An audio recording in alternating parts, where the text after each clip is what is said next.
Come on, Roscoe. Seeing as if you was working for a banker. Don't be so contrary. You're working for the law now, and that means you'll take your meals when you can get them, and you're going to be staying out until all hours of the night.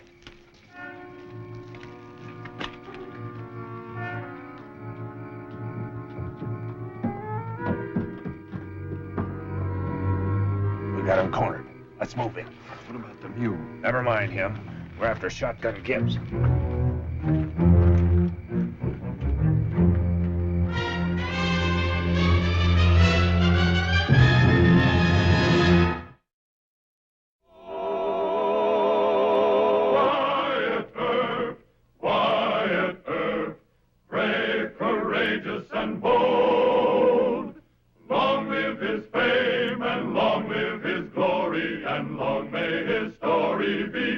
The Life and Legend of Wyatt Earp, starring Hugh O'Brien. Shotgun Gibbs had been Wyatt's chief deputy since his arrival in Tombstone. Gibbs, his mule Roscoe, and his 10-gauge Greener were formidable allies. But as the war with outlaws grew more deadly, Wyatt secretly wondered if he wasn't asking too much of his friend from Wyoming. Any man who worked for Marshal Earp inherited Wyatt's enemies and the possibility of violent death. And be it further resolved that Chief Deputy Walter Gibbs be commended by the City Council for his bravery and devotion to duty. The citations by Governor Gosper and Marshal Earp are well deserved by Chief Deputy Gibbs. Well, sir, I just want to tell you that I thank you very kindly for all these nice words. Gibbs. Mr. Gibbs, would you let Mayor Clum continue? Be it further resolved that as a token of its appreciation, the City Council will present Chief Deputy Gibbs with a gold star. And as a further token of its appreciation, a raise in salary of $20 a month. $20? I sure appreciate it. I sure do thank you. Gentlemen. Thank you. Here you are, Mr. Gibbs. Congratulations, sir. Thank you, Mayor. Wyatt. You want me to pin that star on you? Shucks, no, Wyatt. Part of it belongs to Roscoe. You deserve most of it. I didn't do nothing special. Oh, yes, you have. You saved my life many a time. Just last week, you saved Wells Fargo $60,000 by capturing those heistermen single-handed. Now, you could have gotten yourself killed. Well, anything I done in the line of duty. You better come quick. Mom's gonna shoot old Mr. Brown. Oh, she is, huh? Well, where? We're camping the edge of town. Get a move on, will you? She's got a terrible temper. Well, Mr. Gibbs, you better go with this gentleman. I have a few things to do here. Come along, Sonny. Hurry up!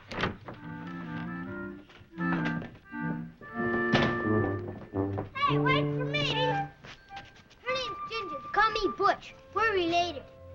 Cousins? Nah, she's my baby sister. I don't see you carrying no 45. Most John Laws carry a 45 and a sawed-off shotgun. I carry this here, 2 10-gauge slugs. Now listen, if there's any trouble out there, I want you two to keep out of the way, you hear me? You ain't our boss, mister. Listen, you disobey me and I'll larrup you. He talks like a papa. Yeah, and he's awful big and strong. Well, let's just don't stand here a-jawing. Let's go. I'm not going to tell you again. You've been drinking ever since we left West Texas. Now, you and your helper have been paid off at full wages, and you're not working for me anymore. You hired me for the whole trip to Colorado. Well, I reckon this tea will square the account. Touch those horses and I'll shoot. Hold it, lady! Put that gun down. If there's any shooting going to be done around here, I'm going to do it. Now, what seems to be the trouble? Nothing serious yet, officer. I told him if he touched my horses, I'd shoot. And I will. You keep out of this. This is between the lady and me. You want him arrested, ma'am? No, I just want him to quit bothering me. You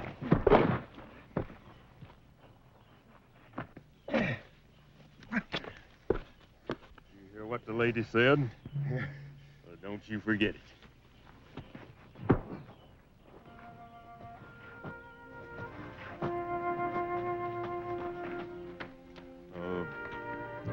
children was acting like they didn't have no papa. That's right.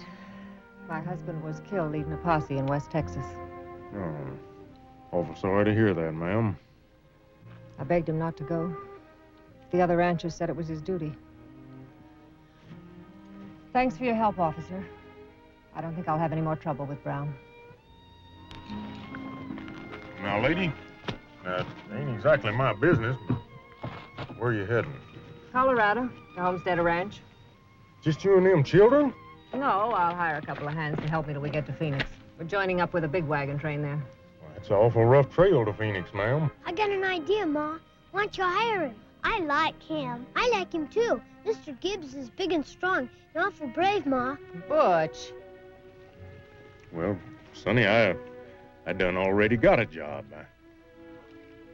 Well, if you'll excuse me, I got to go report in to Wyatt Earp.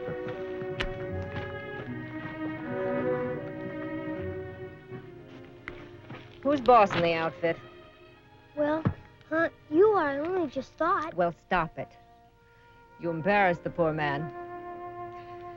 Now, I've got to watch the wagons. You find a newspaper and tell him to run this advertisement.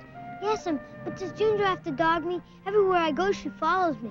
Ginger, you stay here with me. Can I ask that John Law to be my papa? That's John Ma's to ask him. Butch! Yes'm. And you get up in the wagon. You know yourself, Wyatt, it ain't safe. A lone widow lady with them 2 children a-crossing that trail to Phoenix. Won't she advertise for a couple of men to go along with her? Well, sure she would, but what kind of hands would she wind up with? Hoodlums, probably. There, you see, Doc knows it ain't safe. Well, I'll see if I can talk her out of it. Bear down on me, will you, Wyatt? I'd sure hate for anything to happen to Butch and Ginger. What about their mama? Well, to tell the truth, I don't approve of her. She's hot-tempered and stubborn. Well, I'll see what I can do. Yeah. Gibbs, are you in love? Says which? The widow Byfield. Have you fallen in love? Doc, you're stone deaf. Ordinarily, I oppose marriage. To most men, it's a living death. But it might mean your salvation, Gibbs. I don't take kindly to joking on such subjects, Doc. Neither do I. At most weddings, there should be a firing squad present, so that the groom will know what he's in for. But in your case, Gibbs, I think the good Lord intends for you to be a husband. And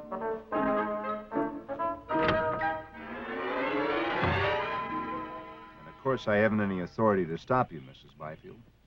Now, why don't you tell me the truth, Marshal? Truth?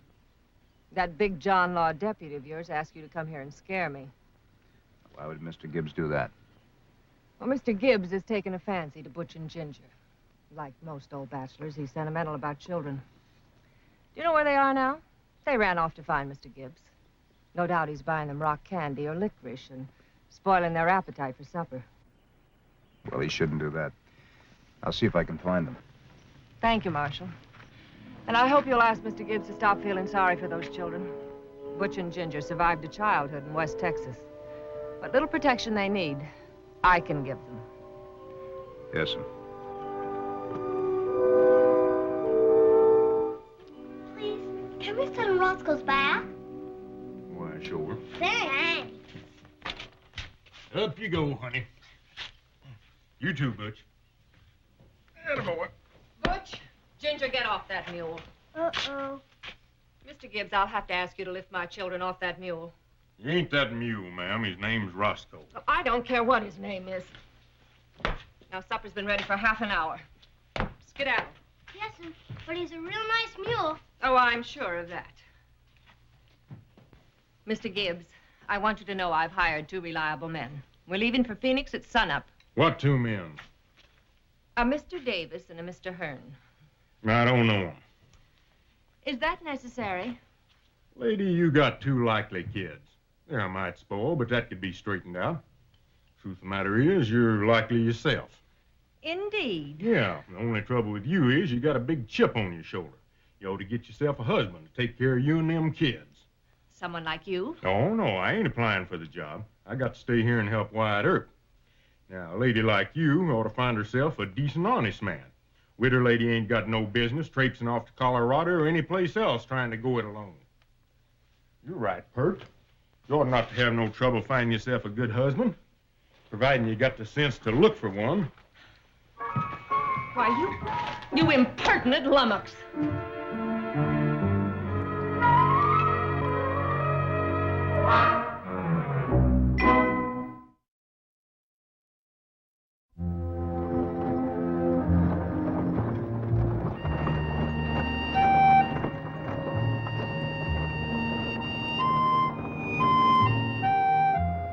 Butch. Oh, gee, Mom. Why can't I hold the rifle? Papa Gibbs says it's Indian country. It's Mr. Gibbs, and he was just trying to scare you. Well, it looks like Indian country. Apaches. I don't want to hear any more about it. Mr. Gibbs says I gotta start growing in a mortal soul. Butch, put that gun down. Oh, gee, Ma.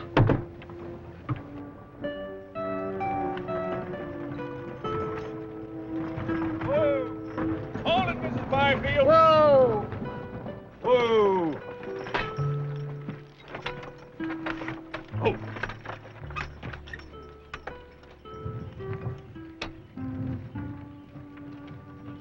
What's wrong, Mr. Hearn? Sorry, ma'am. We left our canteens in your wagon. Hey! This is as far as we go, lady. What? Did we take all the horses? No, just ours.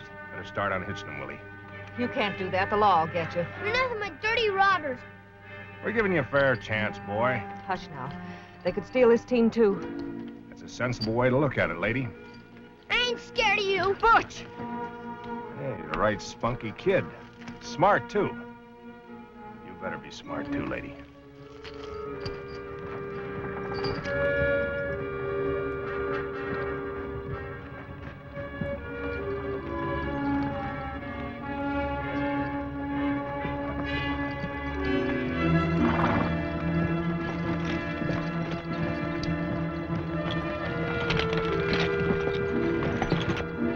Don't feel bad, Ma. Mr. Gibbs will catch him. We'll go back to Tombstone and get him. No. But they robbed us. We'll go to the next town and tell the officers there. Look at Mom. Mr. Gibbs and Mom are there.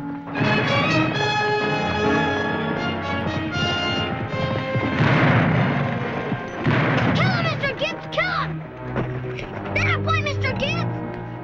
What's the matter, Mommy? Why are we stopped? What's happening? It's all right, dear. It's all right. There's Papa Gibbs. Yes. Yes, I know. Kill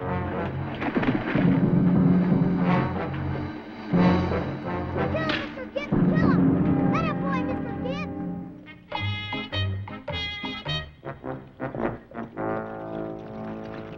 Oh. Papa Gibbs sure beat up on him. He was aiming to beat the tires, but Marshal Earp made him stop.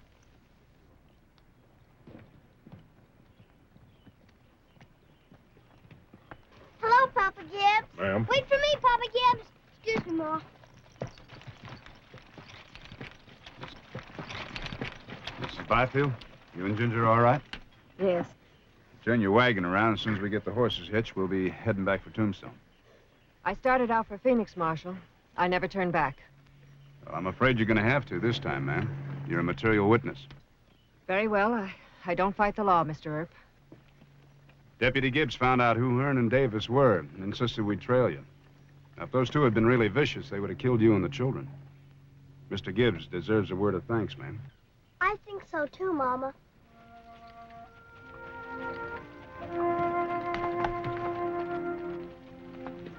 Ginger! Ginger! Did you see what happened? Papa Gibbs took hold of those robbers and knocked their heads off. Well, practically off. Did Papa Gibbs get hurt? Nah, not even a scratch. He's not your papa. Well, we like him. We sure do.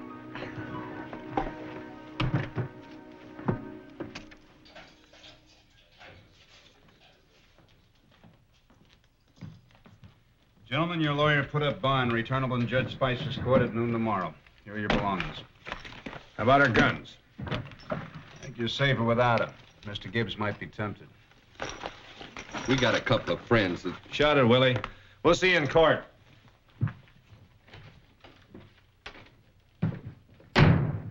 I had to stop Shotgun from breaking their necks. Well, that's love, Wyatt. Love? Mrs. Byfield? He didn't tell me anything about that. He won't. He's too loyal. Why don't you let him go, Wyatt? He likes that woman, but he isn't going to ask you to let him go. Fire him if you have to, but get rid of him. Dr. Holliday, Cupid's right-hand man. No, it's more than that, Wyatt. Shotgun never did learn how to use a .45. He's accurate with that cannon, but in a gunfight, it only holds 2 shots, then he has to reload. This isn't a 2-shot town anymore, Wyatt. Yeah, I thought about that myself. After Tombstone has been cleaned up, he can come back here if he wants to. Let him go to Colorado. Well, if I told him I could get along without him, it hurt his feelings. He's a good friend of mine. Besides, I do need him. All right, all right. I'll give him the plushiest funeral Tombstone has ever seen.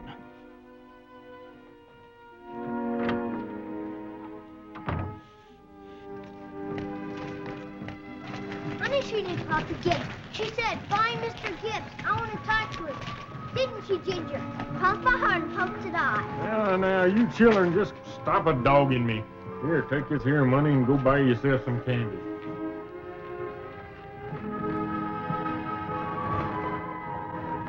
Why don't we go with them? You know Mama won't want us around when she asks him. Come on, Dumbbell. And I thought Mr. Earp might give you leave of absence. Long enough for you to go with us to Phoenix. Well, coming from you, ma'am, that's a mighty nice compliment. Let me help you with that. Thank you. You'll ask him? Well, ma'am, I can't hardly do that. You can't? No, ma'am.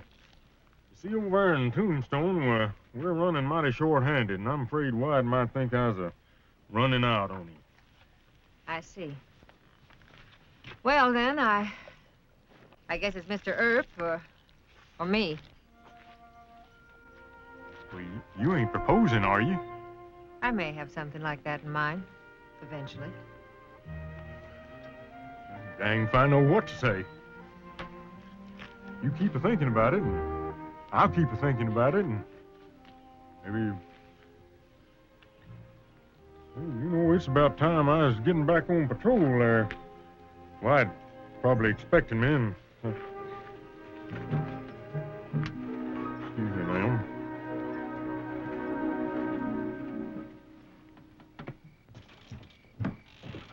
Wyatt? Where's Gibbs? I'm putting Roscoe to bed, I reckon. Hearn and Davis were making fight talk in the Oriental. Let's check the corral.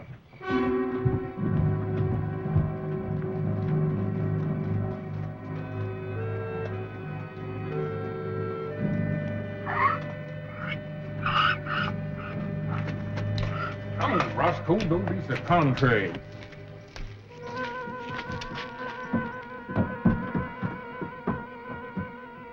We got him cornered. Let's move. What about Roscoe? If he gets in the way, shoot him.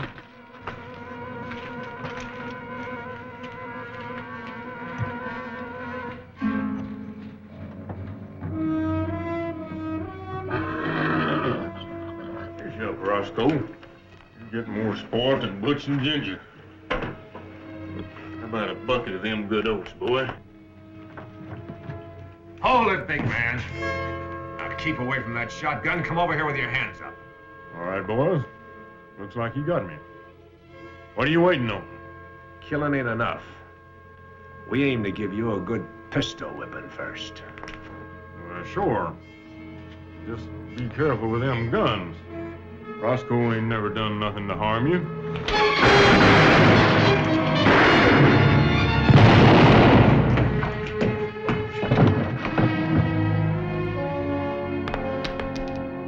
You didn't get him. We better clear out. No. We can see as good as he can. Halt! You're under arrest. Hold your fire, Mr. Gibbs. We'll go through the bar, and there's a side door. We'll get Gibbs on the way. Come on.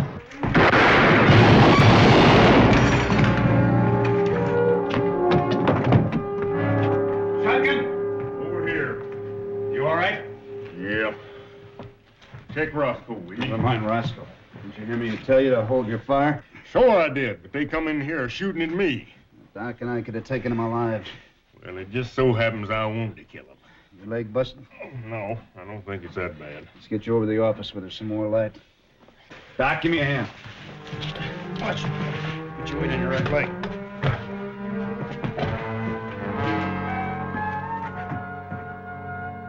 Getting a little tight there, Doc. If you don't like my bandage, why don't you put your own on?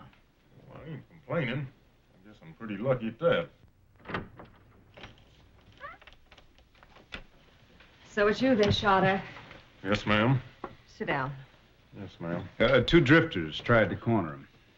Thought maybe I could forget how bad this John Law business is. But I can't ignore shooting in the middle of the night. No, ma'am. Then I come in here and find you're hurt. He didn't start it, Mrs. Byfield. Law officers never do, Marshal. It's more than a woman can stand. Twice, anyway. You just forget what I said about taking us to Phoenix. I hope you get along all right. Thank you kindly. See what I mean? Doc, go. Miss Byfield, there's bad lighting in the streets. May I help you?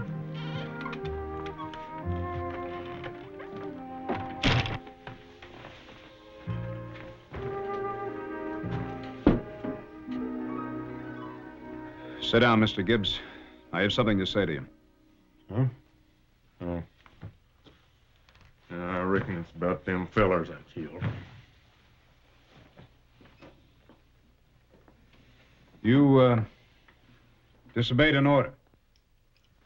Well, I ain't sorry I done it. I ain't apologizing. Killing them was for a personal grudge. You did it to get even for what they did to Mrs. Byfield and the children and for shooting at Roscoe. Besides, you killed them needlessly. I told you to hold your fire. I reckon you did. I'm sorry to have to say this, Mr. Gibbs. But I'm going to have to discharge you.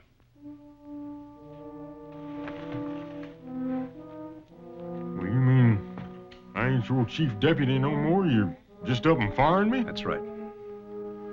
Well, you need me, Wyatt. Why, even before Dodge City, why, me and Roscoe always been your right-hand men. Well, after all the things we've been through, hadn't you just up and fire me? I have no other choice, Mr. Gibbs. I'm a peace officer. I'm not supposed to have personal feelings. When I give orders, I expect to have them carried out. When my deputies shoot to kill, it must be without personal hatred. Do you understand that? I reckon I do. I learned how to spell a long time ago. You don't have to make it no plainer than you already done.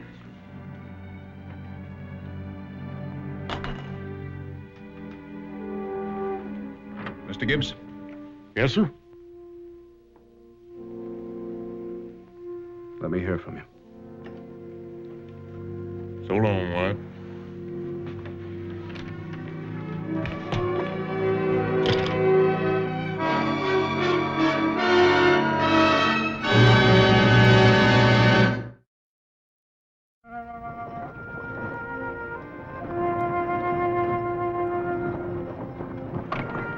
Sure was fond of Wyatt Earp, but he turned on me, fired me.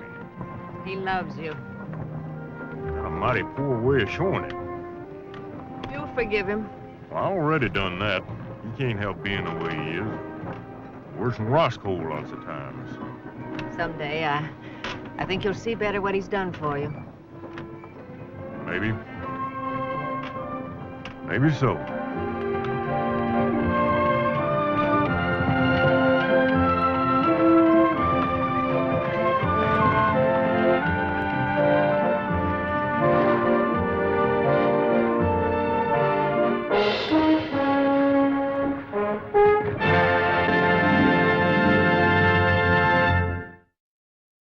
Well, he cleaned up the country, the old Wild West country. He made law and order prevail. And none can deny it, the legend of Wyatt forever will live on the trail. Oh, Wyatt Earp, Wyatt Earp, brave, courageous, and bold. Long live his fame, and long live his glory, and story be told.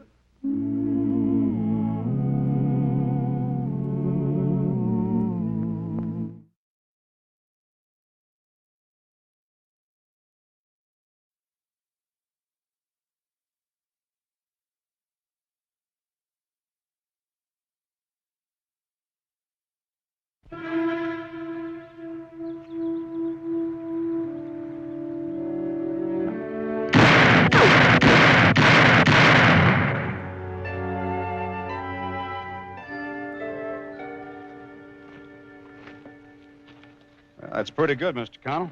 Thanks. But don't we ever aim at the head or the heart? No, not unless you're down shooting for your life. Well, you're the what? There's just one more thing. When you buffalo a man, you just hit him hard enough to stun him. How hard is that? Well, I'll show you. You don't put your whole arm into it. Break the skull that way. You just use a slapping motion with the wrist, like this. Now, you go ahead and try it. That's it. Follow through a little bit more. That's fine. Just hard enough to stun him, and then you can disarm him. Well, you sure treat hoodlums mighty tender, Marshal. Well, for a very practical reason. Most of the men we arrest have friends. Occasionally, they have big outfits behind them. If the law gets rougher than necessary, we could have a small war on our hands. I will swear you in this afternoon, Mr. Connell.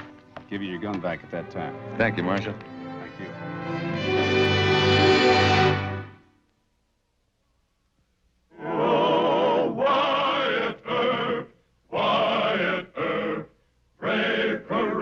And bold. Long live his fame, and long live his glory, and long may his story be told. The Life and Legend of Wyatt Earp, starring Hugh O'Brien. Because he was opposed to brutality or vicious physical behavior as a matter of principle, Marshal Wyatt Earp had a long-established rule that his deputies must never use unnecessary force in making arrests. And when he hired Tim Connell, Wyatt expected him to follow the rule. Tim? Yeah, open up.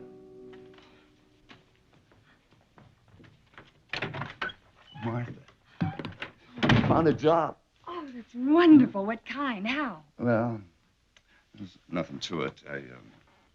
I ran into Doc Holliday over at the Alhambra. And you know, he's not sore at us because Katie divorced him. Katie's my sister. He knows I hate him.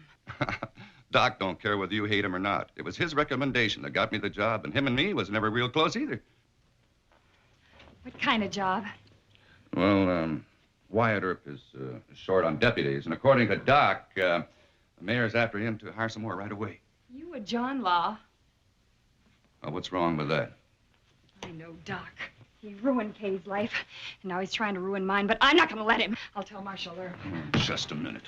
It's for your own good. I said I'd take that job. Now, you stay out of this. Tim, don't get sore. I ought to give you a good beating. Honey, all I said Don't was... you talk back to me. You've been doing a lot of that lately when other people are around. Well, there's nobody around now. Tim, please. If you want that job, you better keep your temper. Are you threatening me? Oh, no. You know better than that. Then quit yapping. All right.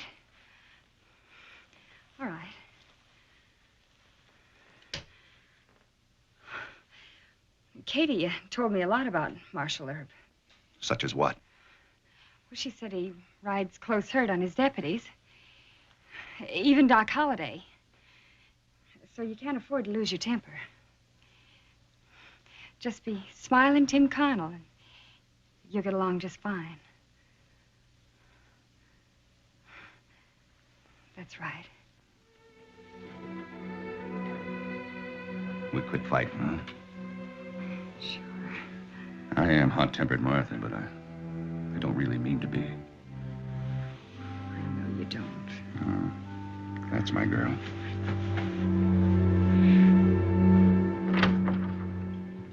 Well, how did my ex-brother-in-law make out? Pretty well. Fair hand with a gun. Seems to be a nice fellow. We can use a few amiable deputies around here for a change. Tell me something. Your split with Miss Kate was so bitter. Why'd you recommend him? That wasn't Connell's fault. Besides, you got me wrong. I'm not bitter. No? No. No, I was quite possibly the world's worst husband. As a matter of fact, I often marvel that Katie put up with me as long as she did. I gotta catch me a nap, lad. Hey, Doc. Yes? Are you friendly with your sister-in-law?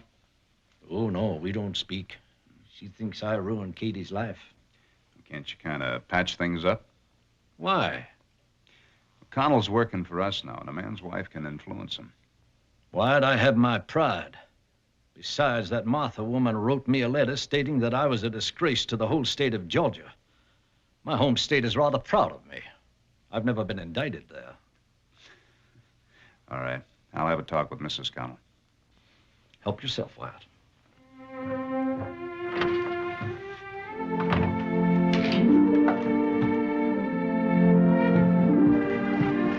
Mrs. Connell?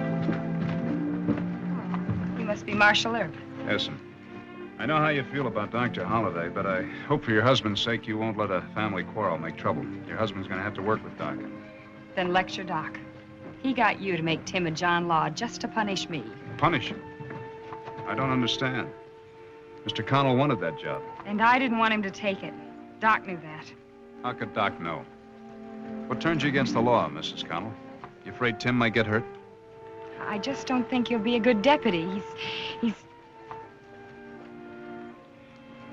It's only a personal opinion. Goodbye, Mr. Earp.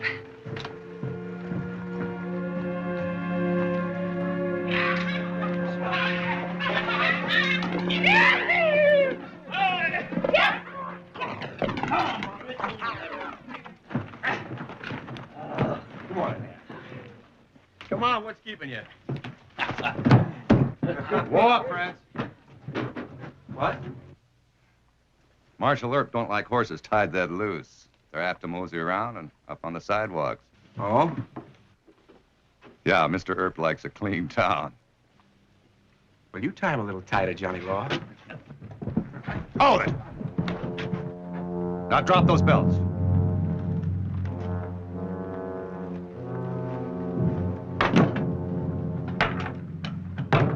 Now march over there and tie those horses right.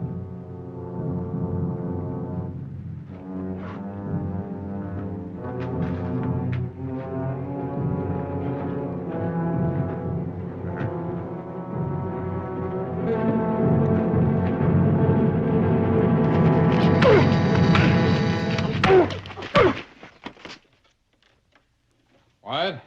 Mayor Clum? Dr. Goodfellow wants to see you in his office right away.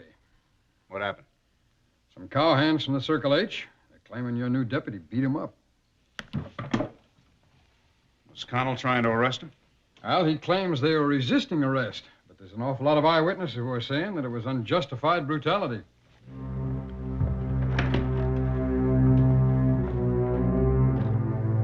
Now, you two need some rest. Get to bed and stay there. Thanks, Doc. We'll be at the Cosmopolitan, Marshal. All right. I don't know what got into Connell. Just some argument over tying horses properly. He'd already disarmed them. There's no reason for this. He buffaloed him. I warned him to go easy. Well, he's new at the job.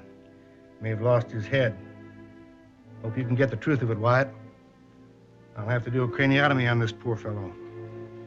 I'll let you know about Mr. Connell.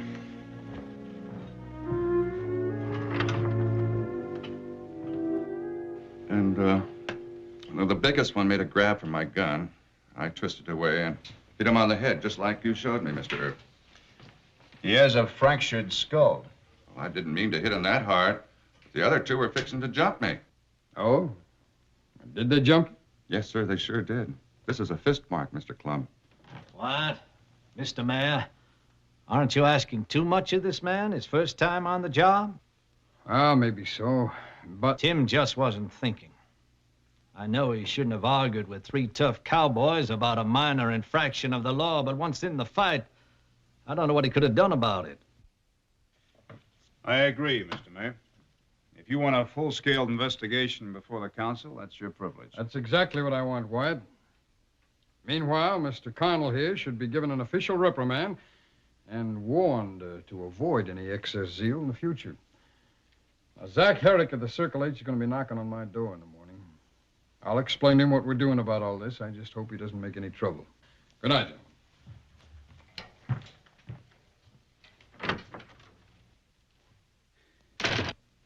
What I said to the mayor was for the record. Personally, I think you enjoy beating up unarmed men. Oh, no. Doc. Ease off now, both of you. Not gonna have any family rows in this office. Now, Colonel, I'm giving you another chance. My deputies are entitled to a first mistake, but not a second one. Yes, sir. Now, you and Doc go on patrol together until you're relieved. And I don't want our dirty laundry aired in the streets.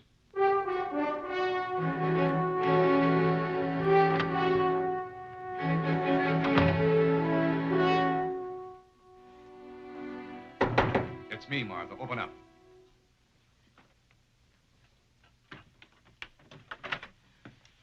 Your face. Oh, it's nothing. I saw from the window. You didn't have to hurt them. Now, you shut up.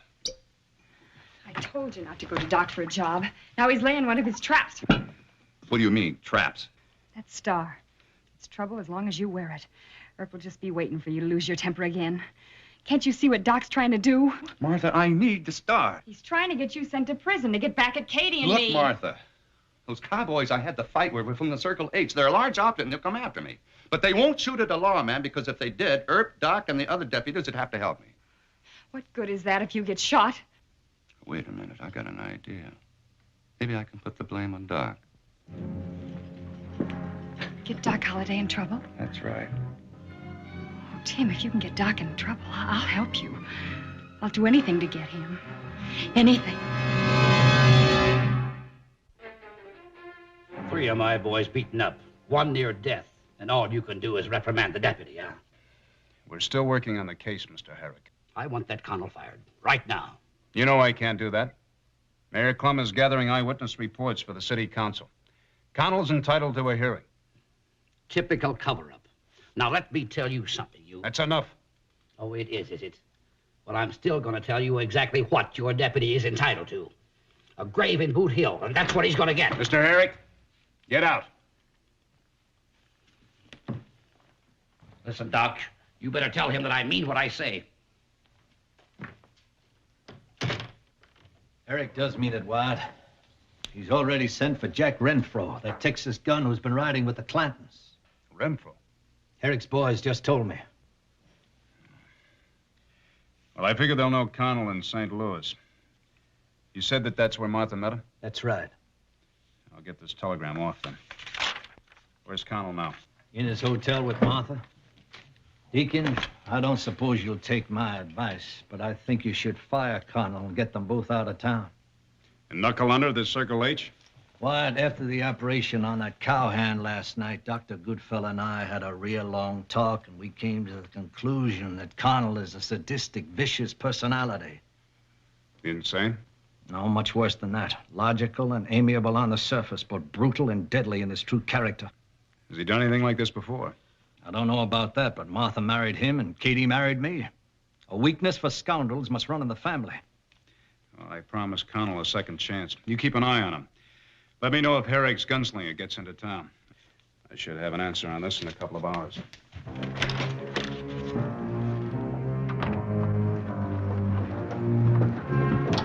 Wyatt! A word with you. Seeing what Dameron's printed the Nugget? He's demanding that you fire Connell.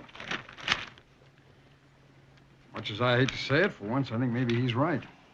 Zach Herrick is saying the same things, Wyatt. Mr. Clem, I don't run my office to please Dameron or Herrick. You know what would happen if I fired Connell right now? I wouldn't get a good deputy to work for me. Yes, there's that, I suppose. It's important, Mr. Clem. A deputy expects his boss to stick up for him. Well, in this particular case, Wyatt, for how long? I asked St. Louis to send me a report on Connell. I'm going to question more witnesses and talk to Connell again. You think he's liable to quit? Under fire? I hope not.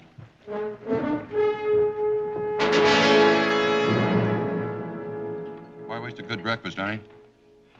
This paper wants Earp to fire you. Quit worrying. Here he is. No? Well, good morning, sir. Good morning. Can I buy the marshal some breakfast? No, thank you. Mrs. Connell? Hello? Oh, now, Martha, is that any way to treat my boss? Some things you read in the paper didn't agree with her. Sit down, sit down. Thank you. Oh, Martha will cheer up. She always does. That's right, Angel. Smile for Mr. Earp. She's real pretty, ain't she? Yes, she is. She reminds me of Miss Kate. I wish you'd make friends with Dr. Holliday. That's just what I've been telling her. It's important, Mrs. Connell. No. I'm sorry. Excuse me. Oh, hey, now. That's all right. What I have to say might worry her. Well, I don't let nothing worry me very much. Good. There's a hired killer by the name of Renfro coming after you. Oh? When? Possibly tonight.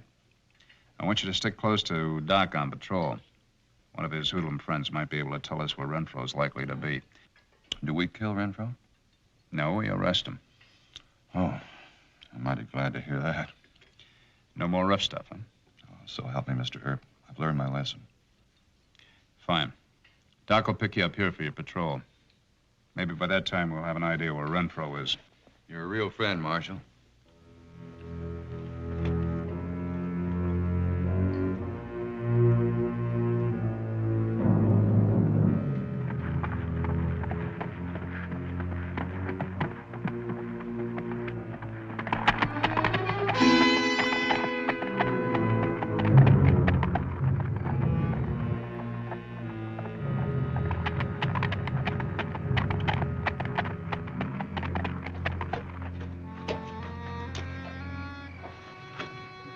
Take good care of him. He's had a long trip. Give him a bag of oats, good rub down. Easy on the water. Get back.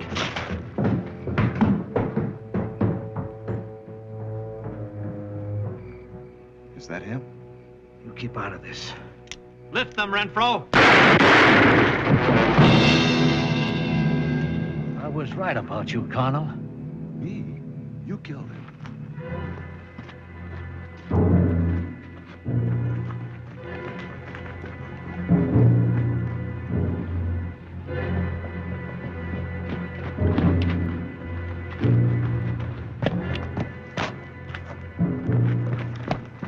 Marshal Earp? I saw everything. I'll be right down.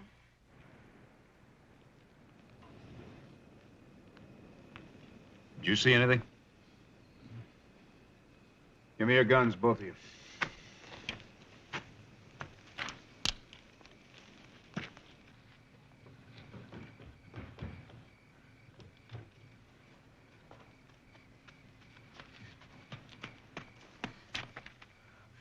Is it bad? He's dead. Tim fired in the air. And Doc Holliday killed him. I saw the whole thing from my window. Will you swear to that in court? I certainly will. Doc, you and Mr. Connell are under arrest. Pick him up.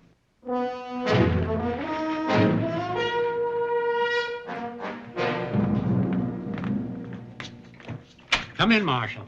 Thank you, Mr. Spangenberg. I am in a hurry. You have broken one of your guns, Marshal? No, I want a ballistics comparison. You still have the Pinkerton circular and ballistics? Yes, in the drawer. Good. This is a bullet that Dr. Goodfellow took from a man that was killed at the OK Corral tonight. I want you to fire cartridges from both of these guns into a sandbag. You remove the bullets and compare them with that slug. I've tagged both of the guns A and B. I do it now? Please. Judge Spicer's having a preliminary hearing at 9 a.m. Better I fire the guns into a bale of straw. All right, you use your own method. Judge Spicer knows you're an expert on guns. You do not want to watch this? I trust you, Mr. Spangenberg. I have another important job to do. Good night.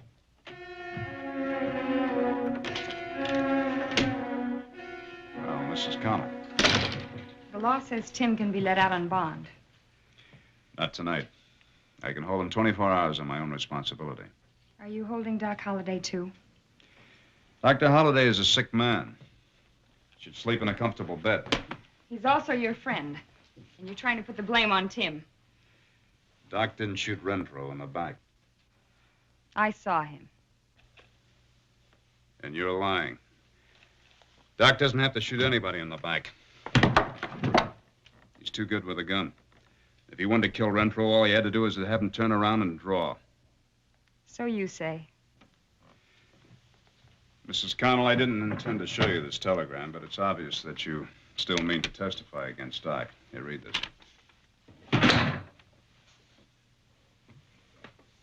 It's a low-down, dirty frame. You expect me to believe that? Now, suit yourself. I'll have more evidence by the time court opens. You're just trying to save Doc. Not altogether. I might be trying to save you. Oh, sure.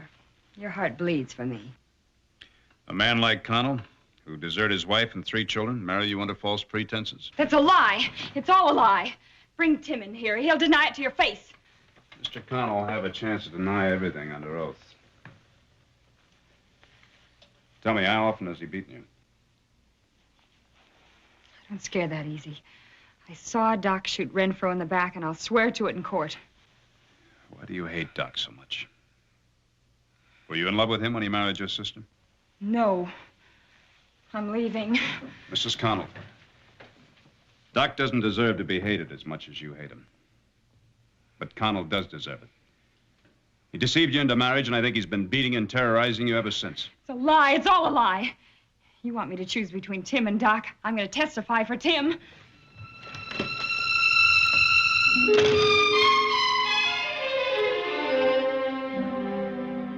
This is the bullet that killed Renfro, Your Honor.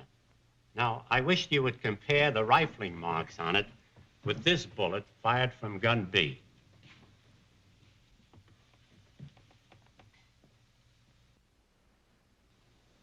Mm-hmm. Now, compare the fatal bullet with the one I fired from gun A.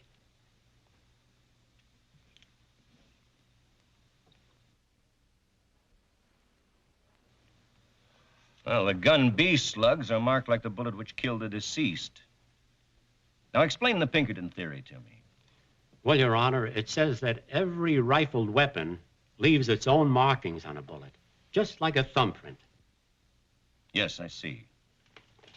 Your Honor, the gun in Exhibit B was fired by Mr. Connell. The gun in Exhibit A belongs to Doc Holliday. That's a lot of bunkum. My wife saw Doc shoot Renfro. Now let her testify. Order. Sit down, Mr. Connell. You may be excused.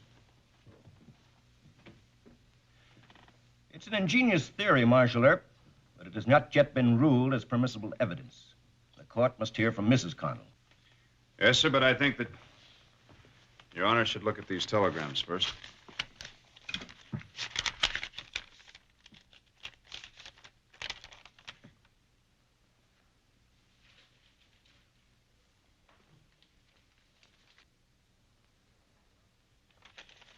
Mr. Connell, you will be sworn and take the stand. Would you bring in Mrs. Connell, please? Yes, sir.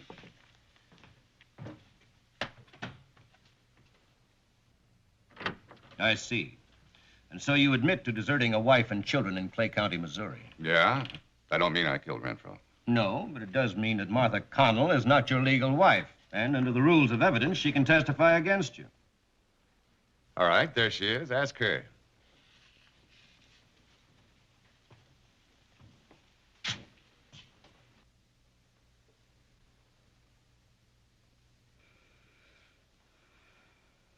Doc Holliday fired in the air. Tim shot Renfro in the back.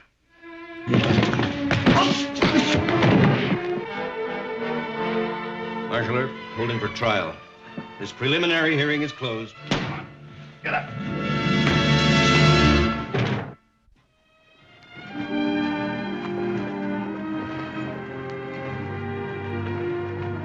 Doc, least you can do is thank her. I suppose so, but I gotta do it nastily. So she'll keep on hating me. Hating? I think she's been secretly in love with you all these years. You think so? Yep. Just a minute.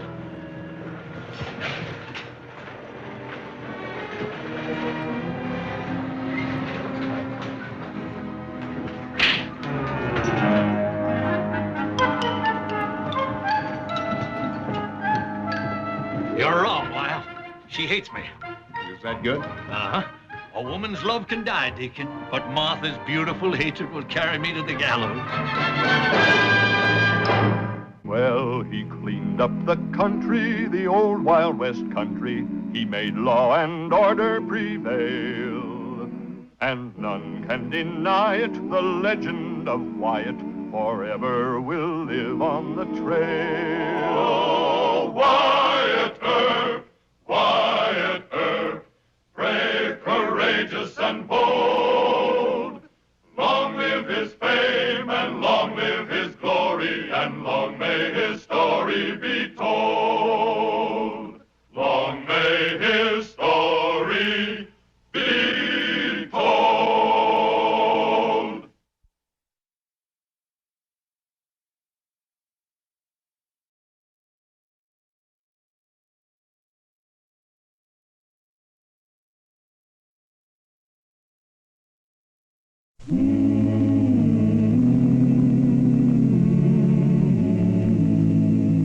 Wyatt Earp, Wyatt Earp, brave, courageous, and bold. Long live his fame, and long live his glory, and long may his story be told.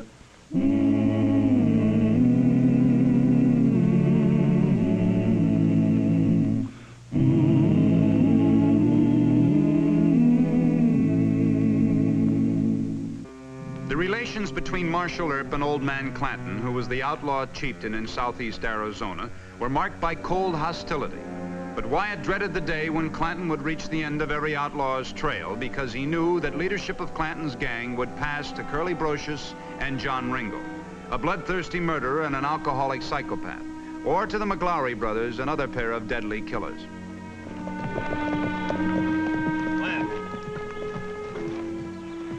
Wyatt, you better talk to Old Man Clanton alone. I'll mosey around the bunkhouse and try to find out how things stand now between the old man and Ringo. Well, he hates paying taxes on anything he steals. See if he's got any rustled beef hidden below the border. Why, Deacon, I thought you trusted the old man. He's clever and he's careful, and for my sake, I hope he stays that way. I'd hate to have to kill him. You want to keep Clanton alive? Would you rather that Brocious and Ringo took over his outfit? No. They're both homicidal. You're right. At least the old man is sensible in his own way.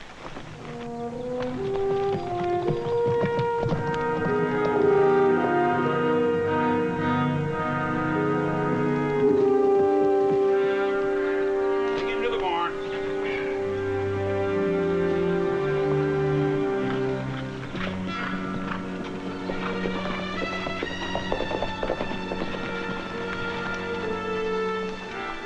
Let him lie down.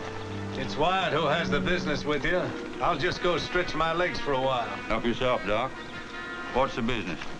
Private, Mr. Clanton.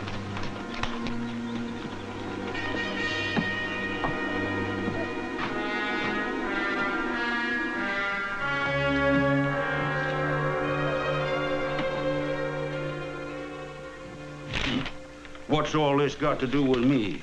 Them Mexican bandits are the ones to blame, always coming up here, stealing from us.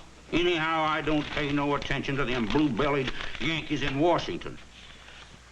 Colonel Warren's got 300 soldiers, and he can get plenty more. You trying to scare me? You already are. I am?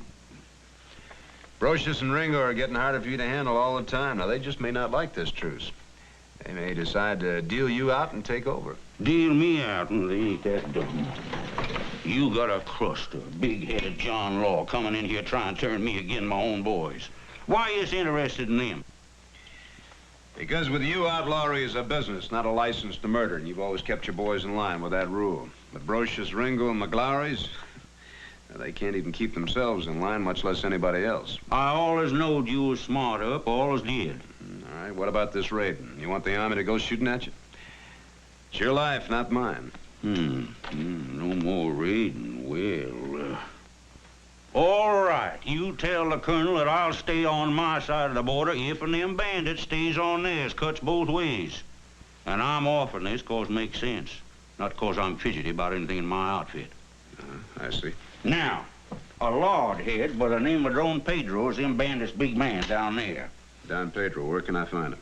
Well, usually holds up Mule Pass Mountains when he ain't on my side of the border. You start east of Bisbee, and you look for a rim of rocks called the Grinning Lizard. Thank you, Mr. Clanton.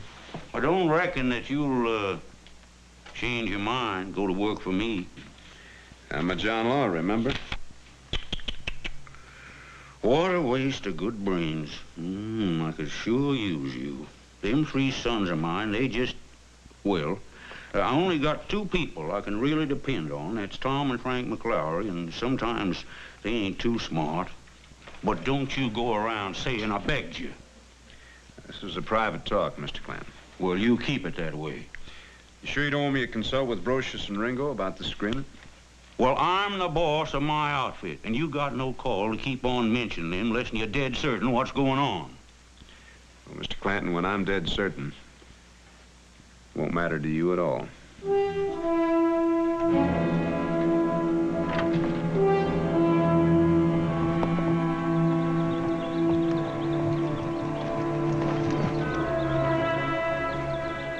Cheer up, Deacon. The boys at the bunkhouse didn't say that old man Clanton was going to take his herd out of Mexico. They just said that he had it down there.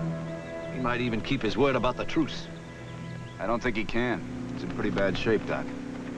It's not that bad. He's still got the McLaurys with him. Anyway, why should it bother you so much? No, I don't know. I guess I hate to see any man's life come to nothing, even his. Keep your eyes open now. We'll be crossing the border soon. Don Pedro may have scouts on this trail.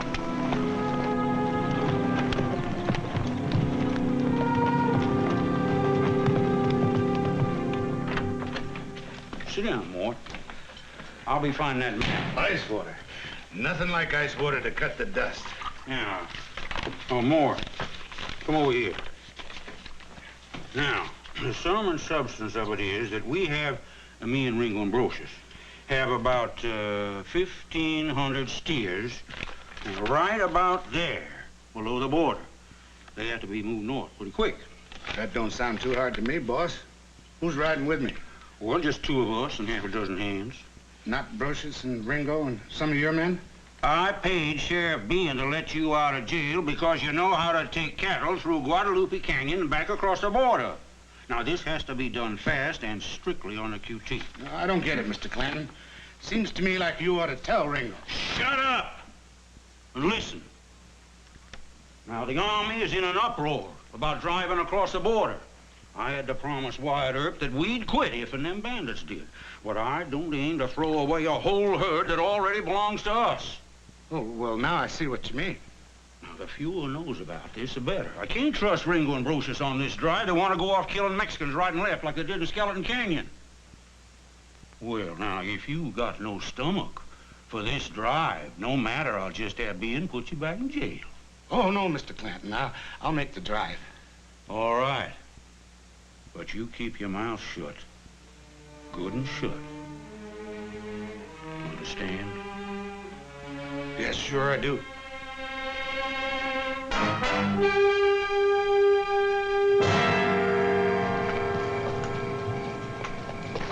Agarren los caballos, muchachos. Adelante.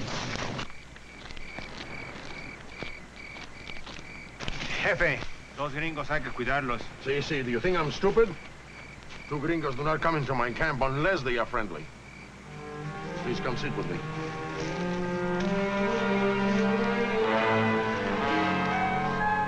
And Mr. Clanton agrees not to raid anymore if you promise the same thing. I must warn you that Colonel Warren is prepared to take to the field with as many soldiers as necessary. But neither of us wants a war to break out. I accept your word. And you realize that the border fighting must stop? I trust you, and I trust Colonel Warren. But this Clanton, he I do not trust. Am I unreasonable in these? No. You see, your friend knows Senor Clanton. Well, I'm not asking you to trust the old man. I'm just asking you to say that you won't raid unless he does. Now, I must report whatever you say either way to Colonel Warren. Es verdad, sí. Very well. I do not raid unless Clanton raids. Fair enough? Fair enough.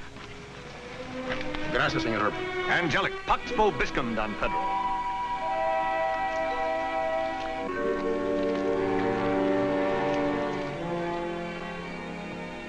Gringos.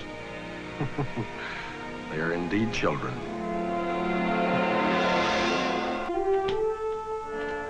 Why don't you like it, Ringo? Well, I'll tell you why I don't like it. Because all we got to go on is a note. Now, what if Mort's lying about him and Clanton moving that herd? More to be scared to lie to us. Maybe. But even if it's true, we're taking a big risk, Curly. If word ever got around, we set up the old man. What's he doing? We rustled them cattle he's after. You think when he gets them up here, he'll pay us a dime? Well, he might. Fat chance. Clanton's been cheating us for months. He's double-crossing us. I tell you, he's turned on me and you, Ringo. It's him or us. I aim for it to be us. I see it. You two come here.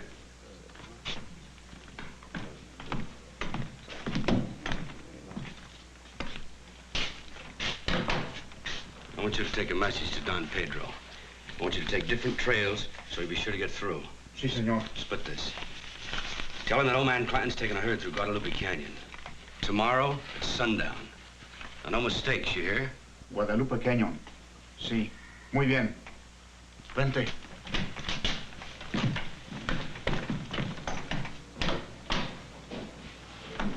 Let's head for Galeyville. Nina and Josie are waiting for us. I don't know, Curly. Hope the old man changes his mind about the herd and don't go. If he does, then nothing happens. That's right. Marcia, you're not leaving until you settle those IOUs you gave me. Hold it, Tin Horn.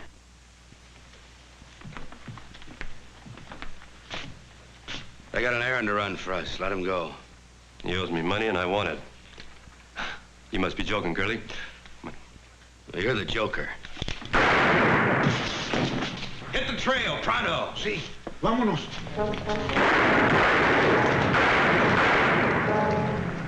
All that shooting, somebody's on the rampage. Horse coming, fast.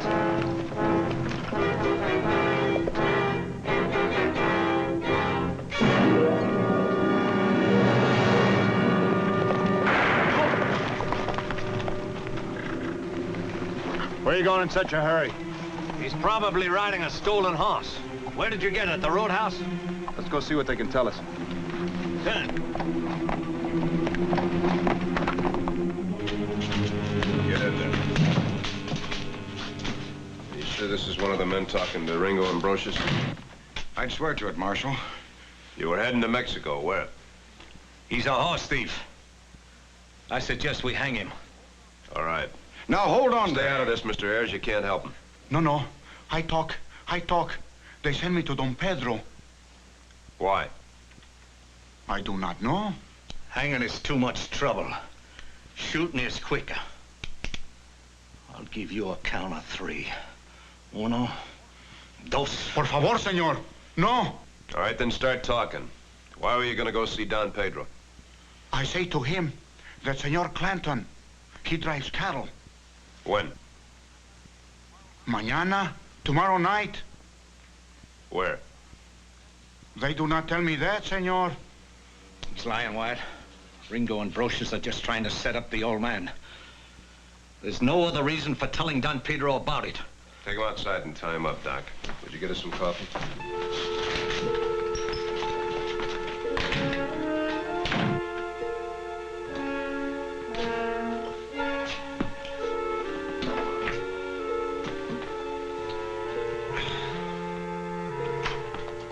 He'll keep for a while.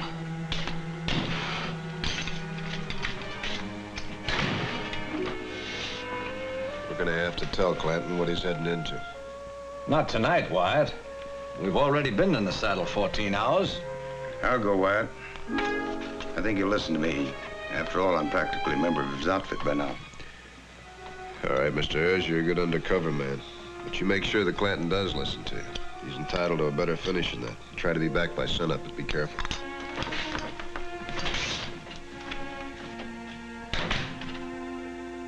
The Mexican they caught admitted to Earp that he was hired to ride down to tell Don Pedro that you were on your way down there to pick up that herd. Who hired him? Brocious and Ringo. Earp sends you here? No, I came on my own account. You got any real evidence against Ringo and Brocious except in what that Mexican told Earp? Brocious said that those Mexicans were going on an errand for him and Ringo. I heard that as plain as anything. All right, Ayers, all right. I sure hope you're not going on that drive. No amount of cattle's worth dying for, Mr. Clanton. Besides, Earp says it's a bushwhack. Earp? John Law, he wants to make trouble in my outfit. He's always talking against Ringo and Brocious right to my own face. He's trying to get half of us started fighting the other half. But Mr. Clanton... I ain't mad at you. But last year, you brought me news from Earp. Something he said about me. And it turned out he wanted you to hear it. Now, you ride on back to Charleston and forget about it. And don't you do no talking to Earp. Oh, yes, sir. That herd belongs just as much to Ringo and Brocious does to me. Besides, I've kept my outfit together by trusting them. I can't accuse two of my own boys of a double cross. What if I'm wrong? None of them will ever trust me. But I thank you kindly, yes. Don't make sense. Good night, sir.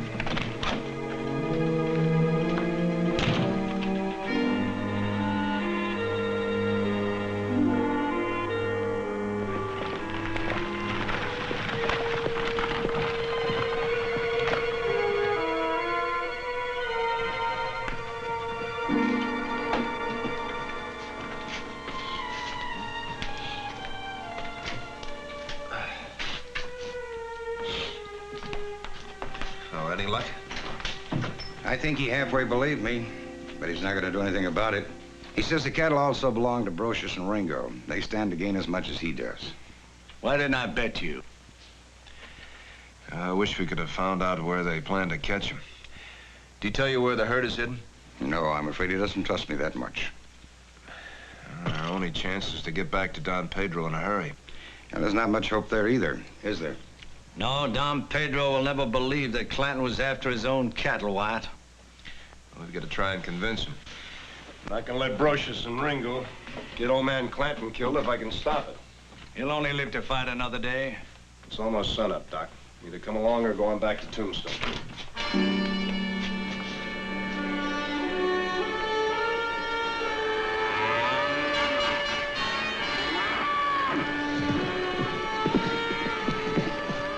We ought to move him out, boss? No, we wait a spell. Be a bright moon tonight. Better go tell the boys. All right.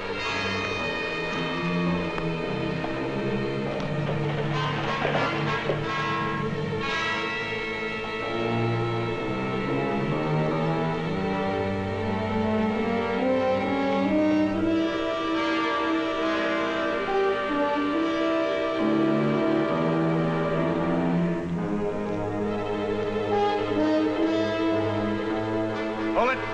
Gringos! Throw your guns on the other side of the fire. Tiren las armas!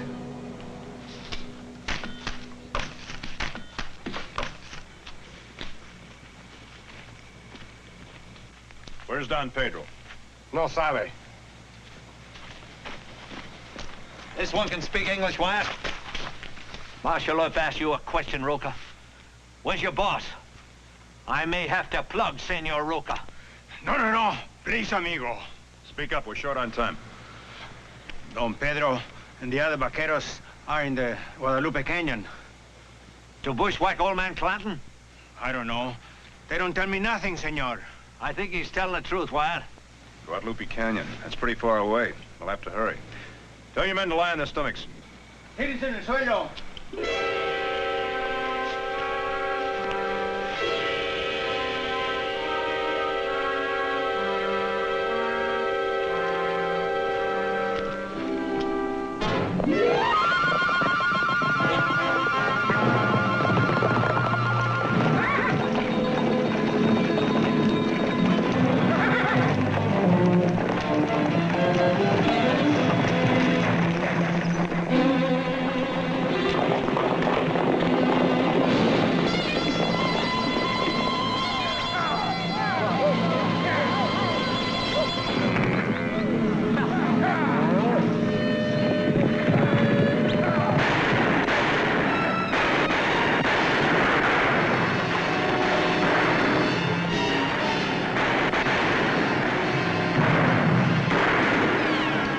Pedro outsmarted us. He knew we'd try to help the old man. Keep shooting. Maybe we can get through to Clanton somehow.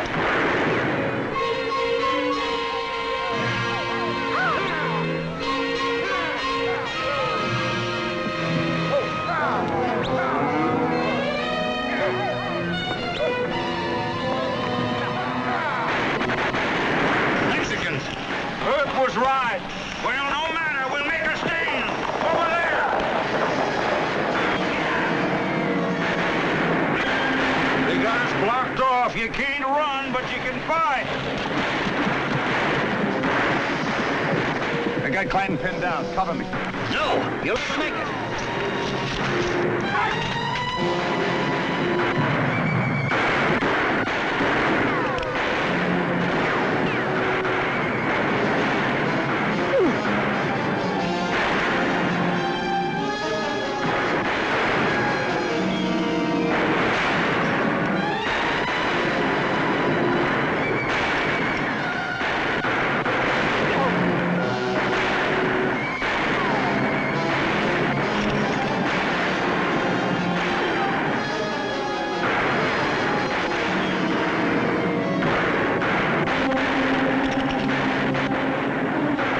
We'll finish this!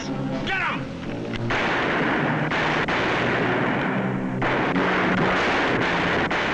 Play dead, man! Closer! Wait. On the run. Now!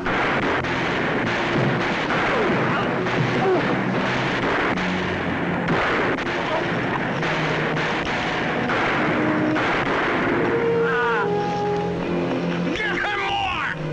Lord,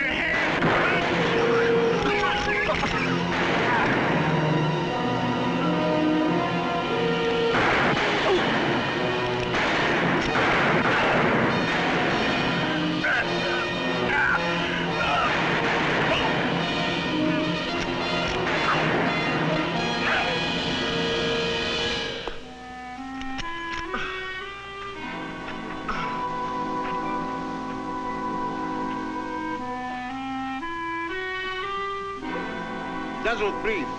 ¿Qué, le cortan la cabeza? No. He fought well. Take me to the doctor, quick. Sí.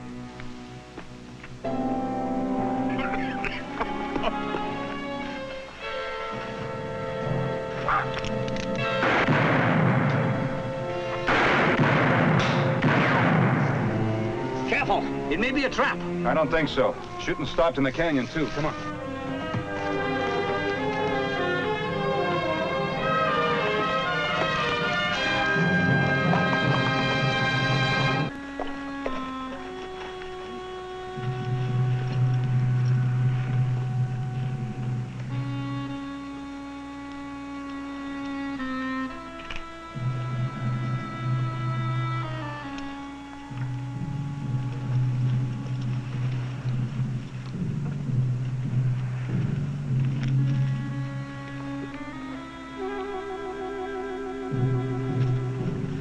Wyatt.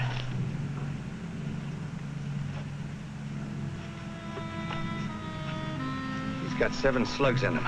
He must have put up a right good fight. Yeah. It's too bad. I kind of liked him, Doc. Real tough old man. Only time he was on the level, he got himself killed. Well, you go find a horse. We'll take him home.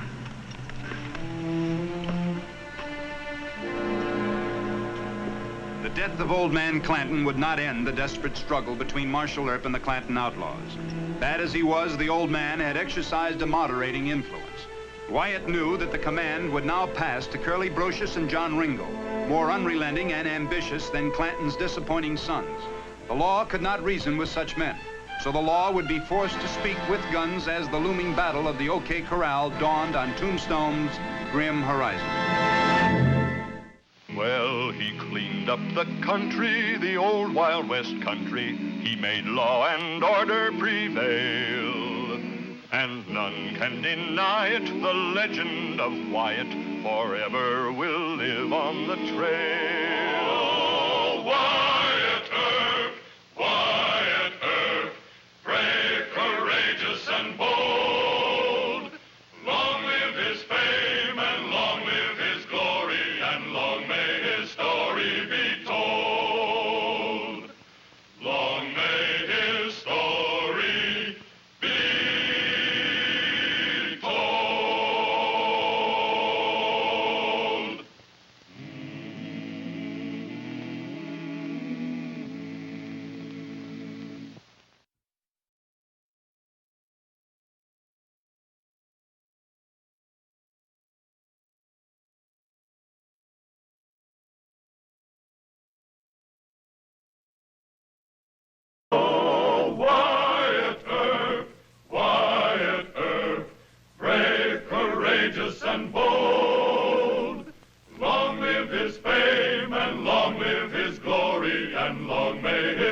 death of Old Man Clanton, titular head of the outlaws in southeast Arizona, Doc Holliday realized there would be a contest for leadership of the gang and that Sheriff Bean's vote would be a prize plum. He concocted a scheme to break up the gang by involving its factions in warfare over Bean. But like most of Doc's ideas, this one ignored the fact that Marshal Earp was sworn to uphold the law. Oh, good morning, Mr. Mayor. On, Wyatt.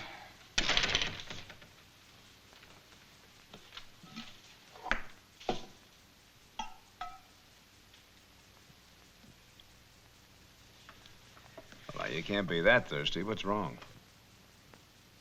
Well, town council had a meeting last night, Wyatt. And? And they seem to feel you need more deputies. Now, you haven't replaced Shotgun Gibbs yet. Doc Holliday's only one man, good as he is.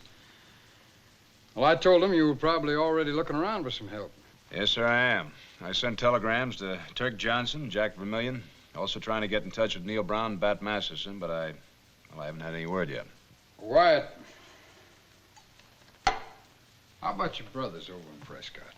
I mean, why don't you ask Morgan to come back here and get Virgil to help, too? I can't do that, Mr. Mayor. They wouldn't just be taking on the job of deputy. Well, having the name of Earp, they'd inherit all of my enemies, too. Well, I'm sure they wouldn't mind that. Well, they'd be here quick enough if they knew what the real situation was. Well, I'm glad they don't. Wyatt, this is an emergency. I think you're too optimistic about the Clanton gang. I don't think just because the old man got killed that it follows the gang is going to break up. I never said they would. No, I know there's going to be a bitter fight as to who the new leaders are going to be. Well, we hear tell that Brocious and Ringo have already taken over. Yeah, Doc Holliday's got the same information, too. But the McLaurys haven't made their move yet. And I think it's going to take a little while for both sides to reorganize. Well, maybe. Maybe not. Wyatt, would you take it badly if I would ask your brothers to come and help? Well, I wish you'd wait a few days. We've held off too long now, Wyatt. All right.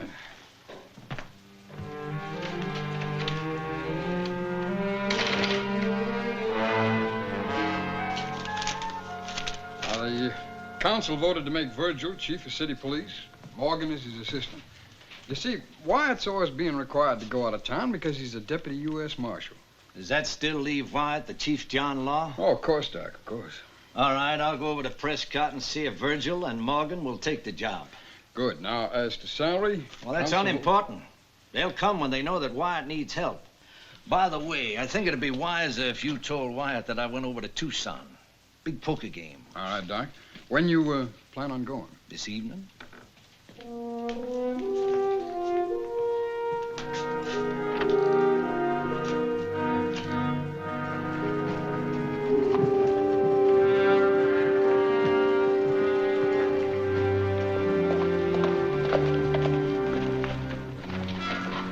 Thelma.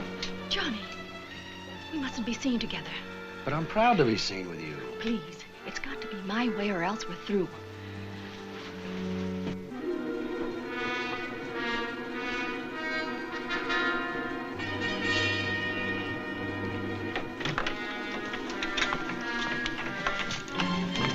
You get out of here. Does your husband know you've been seeing Sheriff Bean at Charleston and Galeyville? Husband? I'm not married. Why, Thelma, don't tell me you've divorced poor Jimmy Callum. He's in the penitentiary. Not anymore. He was released from Huntsville last week. I don't believe it. Very well.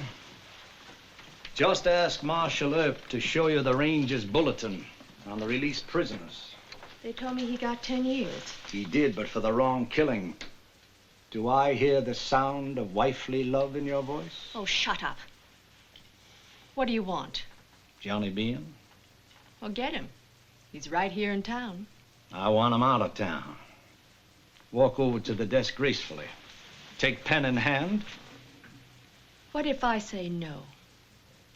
What if husband Callum finds out about you and Johnny? Sit down. Sit down.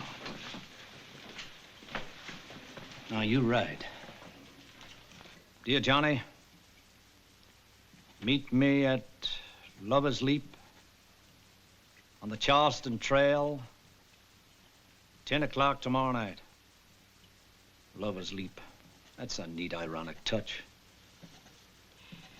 I hope Johnny blows your head off. You keep away from being any tricks and I won't wait for your husband.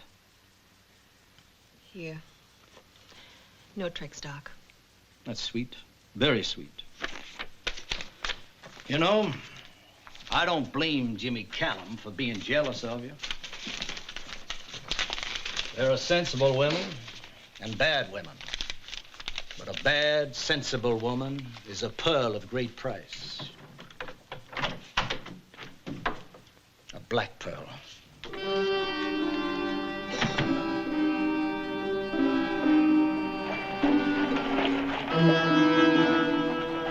Let's rest the horses a bit.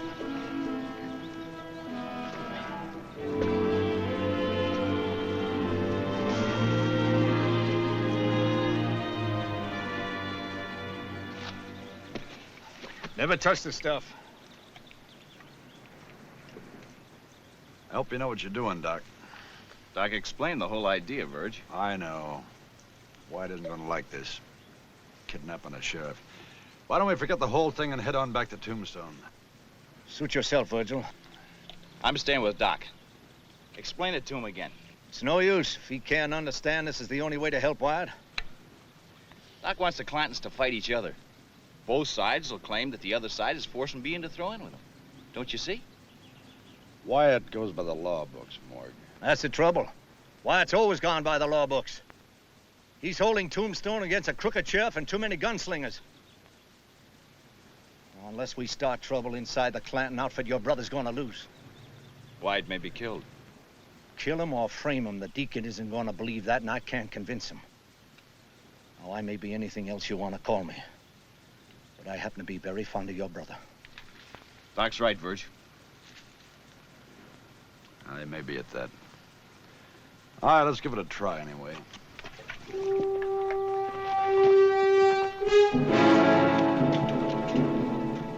I got your message, Breckenridge. What's the trouble? Sheriff Behan's disappeared. Ike Clanton says Ringo and Brocious took him. Now, why would they do that? I don't know, Marshal, but this could cause big trouble. Now, you're an officer of the law. It's up to you to find him. You're Behan's chief deputy. You go find him yourself. I'm just his office man. You mean you're scared of the Clantons? Well, don't bother me with it. I couldn't care less what happens to Johnny Behan.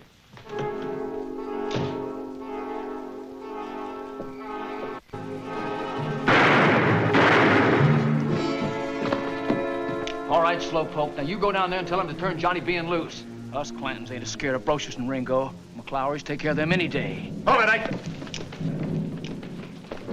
Take their guns.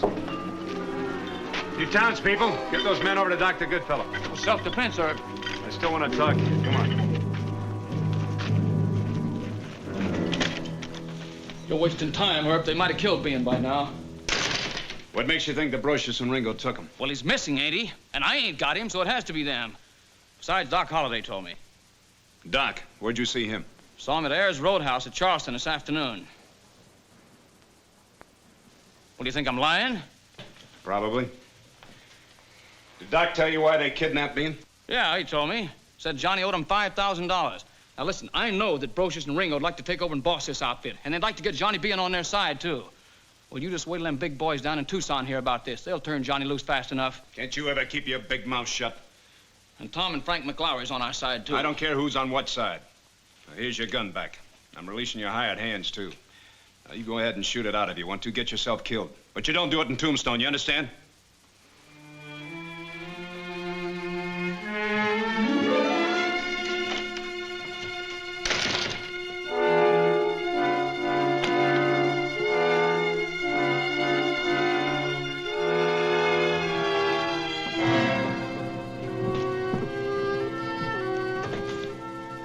Mr. Clun? You want to see me? Yes, Wyatt. Another of the Brocious Ringo men just died. You know that means more shooting. I told Ike to keep it out of town. Well, he can't keep it out of town now, Wyatt. You're going to have to find Johnny Behan to stop it. Mr. Mayor, Ike himself started that talk about him being kidnapped. He said he got it from Doc Holliday over in Charleston, but he's lying. You told me yourself that Doc was gambling in Tucson. No, Wyatt. As a matter of fact, I sent Doc over to Prescott to hire your two brothers. Oh, you did? Well, now, I knew you wouldn't want to take the responsibility, and I can't say as I blame you for that, Wyatt, but you need help, and you need it fast. Doc has just been itching for a play like this. He probably took Bean himself and got Virgil and Morgan to help him.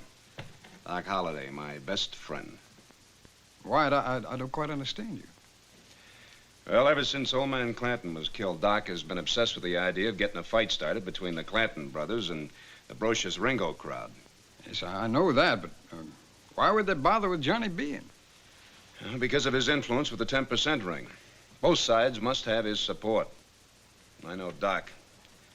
A gunfight with innocent bystanders getting hit wouldn't mean a thing to him as long as he got rid of outlaws. Hey, I got an idea.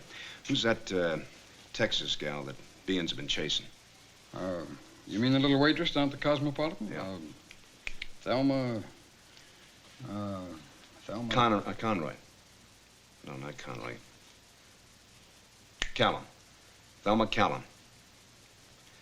Hey, there was a Callum on the last Ranger report. Mr. Mayor, I'll see you.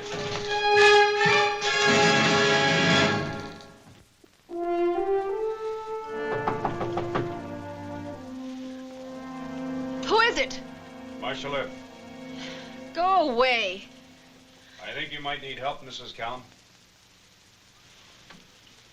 How do I know you're really Marshal Earp? Dr. Holliday told me all about you. I don't think he would have told anybody else.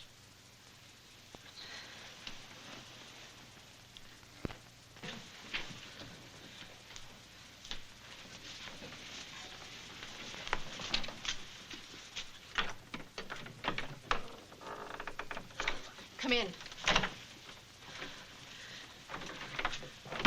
What did Doc say? Nothing. That was just a trick to get in? Yes. Well, you can walk yourself right out. Mrs. Callum, I've got to find Johnny Bean. If I don't, the top will blow off this whole town. Well, that's just too bad. It's your town, not mine. I think Doc Holliday kidnapped Sheriff Bean, and I think you helped him. Got any proof? No? I don't know a thing, Marshal. Now, would you please go? Doc had to lure him out of town some way. Did you see Johnny? Mrs. Callum, I said that you might need help. That was the truth. Oh, sure. Or else you'll tell my husband about Johnny. Doc's already pulled that on me. Oh, he has, huh? What did he ask you to do? Mrs. Callum, have you ever heard of Johnny Ringo, Curly Brocious, the 10% ring? Yes. Well, when they want to find Johnny Bean, they won't knock on any door. They'll just kick it down. And you'll protect me. I'll see that you're safely taken out of Tombstone. Stay there.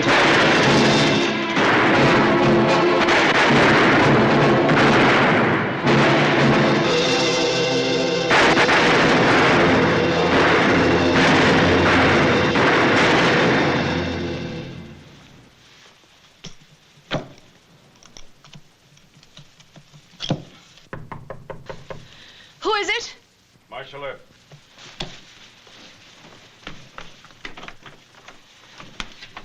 One dead and 5 wounded. Yes, I saw it. You offered me a deal. That's right. I wrote a note for Doc. Johnny was to meet me at Lover's Leap on the Charleston Trail. All right. There's a stage for Benson in 10 minutes. You can get a train from there. Do you have enough money? I'll make out.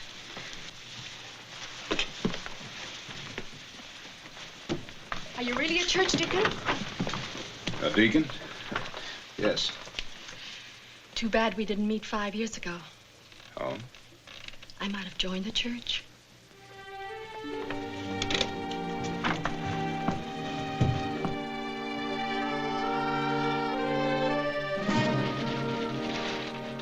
You've already made one trip to Charleston. I'm not going there. I have to see Ringo and Brocious. What's the sense in that? I've already stirred up by Clanton. Now I gotta get the big guns to start shooting. Doc. Silence. Our sheriff speaks. Go ahead, Johnny. This is a fool play you're making, and you know it, Doc. There's 100 men looking for me right now. Sheriff being is important. You'll all go to prison. You can't kidnap an officer of the law. It's your word against ours, Sheriff. Save your breath, Morgan.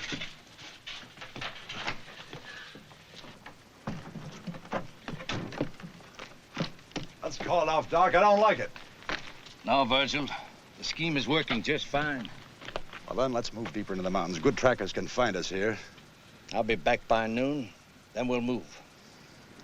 I let you and Morg talk me into this. But it's risky and it's going to get us into trouble with Wyatt. Breaking up the Clanton gang was bound to be risky, Virgil, but worth it. If you're not back by noon, I'm going to take that sheriff back to Tombstone. Fair enough.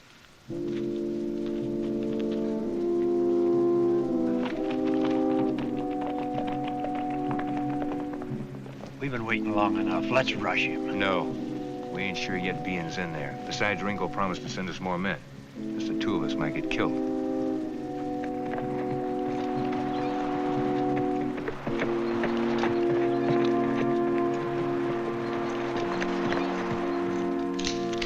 Ike Clanton and his boys are just sitting around the birdcage, waiting for Tom and Frank McLaury to show up.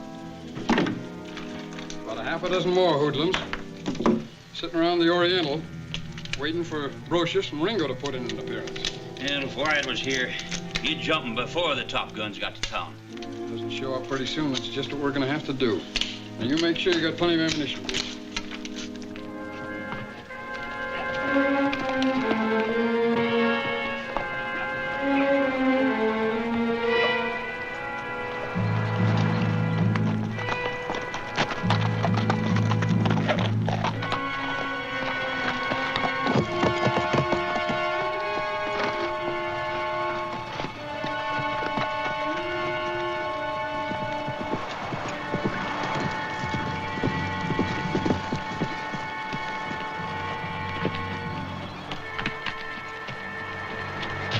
All right, Doc, you're under arrest. Now, what you've really done is worse than kidnapping Bean. You'd stop and use your head for a minute, you'd realize that Brocious, Ringo, and the McLaurys aren't going to fight each other even for Bean. They're all equally fast with a gun, and they'd all be dead. What's wrong with that? Nothing if they'd fight, but they won't. They just send a bunch of hot-tempered young cowboys into Tombstone. The vigilantes are amateurs, but they try and stop the fight. And those are the ones who would get killed, not the big men that you're after.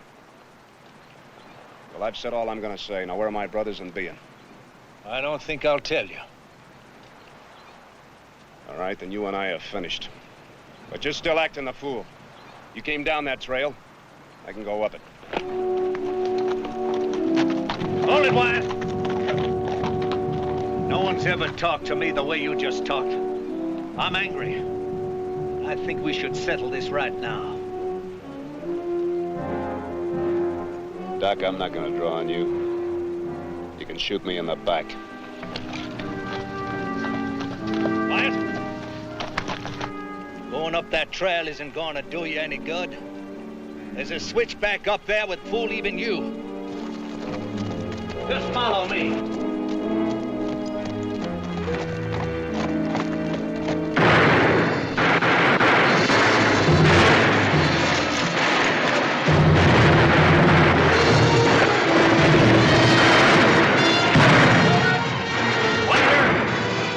Trailing him. Let's get out of here. Wyatt and Doc. Better be. I got 3 cartridges left.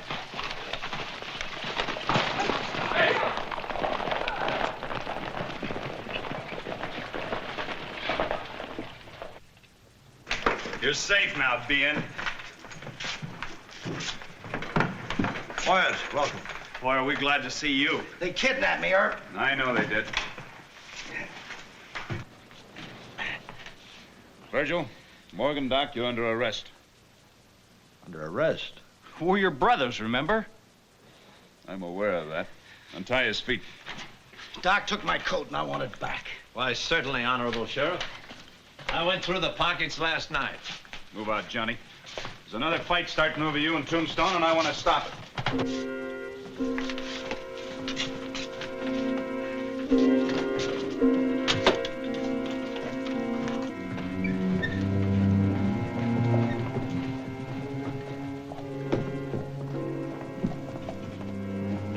cage. Let's get him.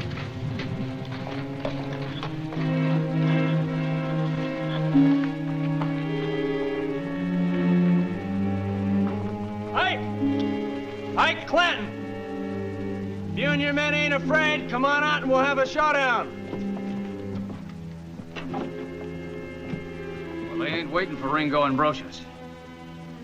All right, we ain't either. I'm running this show now.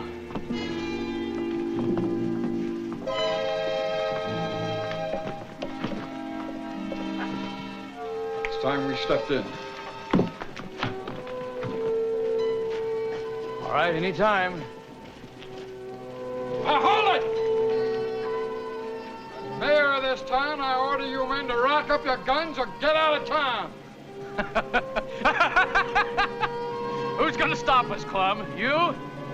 Come on, boys, let's clean up these vigilantes first.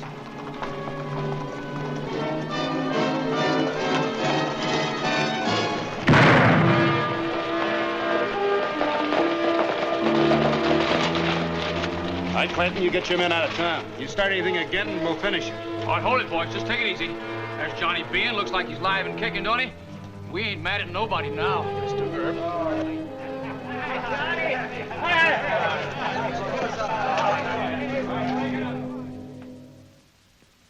Your Honor, I intend to charge that my brothers Virgil and Morgan Earp and Dr. Holliday used force in abducting Sheriff Bean. They held him a prisoner against his will. This is very serious, Marshal. Sheriff Bean? Yes, Your Honor.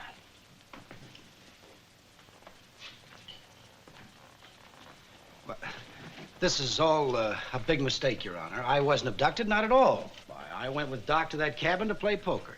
Just a friendly little poker game, Your Honor. You will make no charges against these men? Charges? No, sir.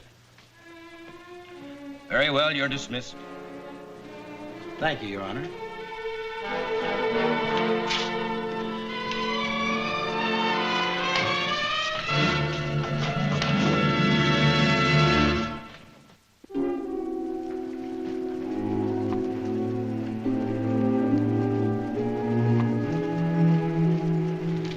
Quick, Doc, give me that letter.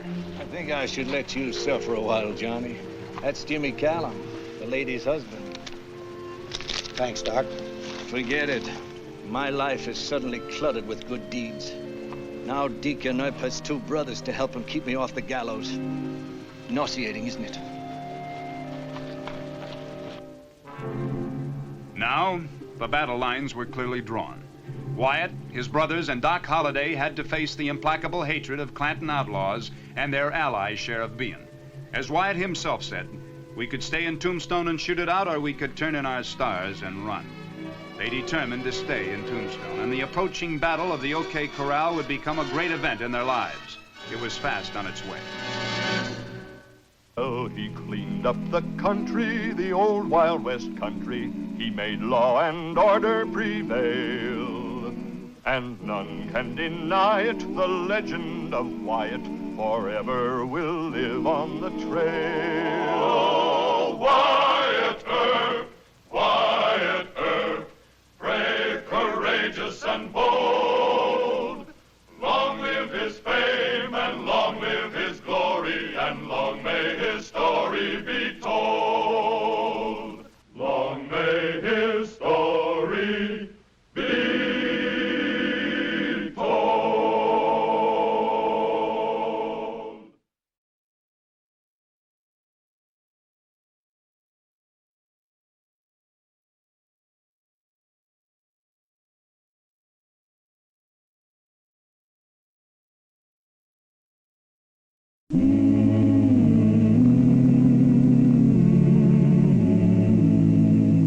Wyatt Earp, Wyatt Earp, brave, courageous, and bold. Long live his fame, and long live his glory, and long may his story be told.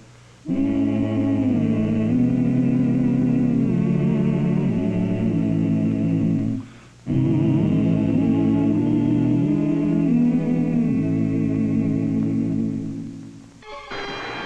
gunfight at the OK Corral had its inception in the holdup of a sandy bobline stage. After the death of Old Man Clanton, Marshal Earp thought he saw another chance to split the Clantons' outfit by tricking the outlaws into gunning each other down. Wyatt knew that if this failed, there would have to be a fight to the finish between the John Laws of Tombstone and the Clanton gunfighters. All right, you know what to do.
All I did was hold the horses. I didn't shoot. The others done the shooting. Who planned for you to heist that stage? Brocious and Ringo. The Clanton boys and the McLowrys were not in on it? No, they wasn't. Doc, you and Virgil come with me. You handcuff him, put him on his horse. All right, then we're agreed. Doc, you talk to Brocious and Ringo. Virgil and I'll see the Clanton boys. Just tell Ike that Brocious and Ringo collected the entire 80,000 from the holdup. He'll never know they didn't get it all. That should start the fire under him. That should work. What are you going to say to Ringo and Brocious? Just advise them, but in a friendly way, that they'll have to divvy up the whole 80,000 between the McLowrys and the Clantons. You're going to let them know we caught Luther King? No, we'll sneak him into town after dark. Keep him in a hotel room under guard. Brilliant, Deacon. Brilliant. Keep all the boys guessing. Yeah, that'll increase the pressure, huh, Verge? I'll go tell Mort. Wyatt's toughening up, at last. It's a good idea to stir up some trouble in the Clanton outfit. It's just one catch. Catch? We could get caught in the middle. That's the risk we have to take.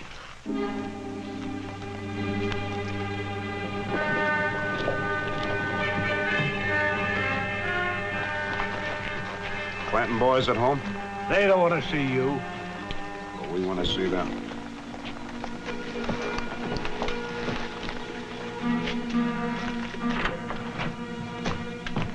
You and Virgil got a nerve coming here. Take it easy now, Billy. Have they got more sense than to come here and start a fight on our own property? Now, what's on your mind, Wyatt? We'd like to talk inside, Ike, if you don't mind. Now, listen, See? Now, Papa always invited him in, so we'll go along with that. We'll act real polite. Come on in, Wyatt.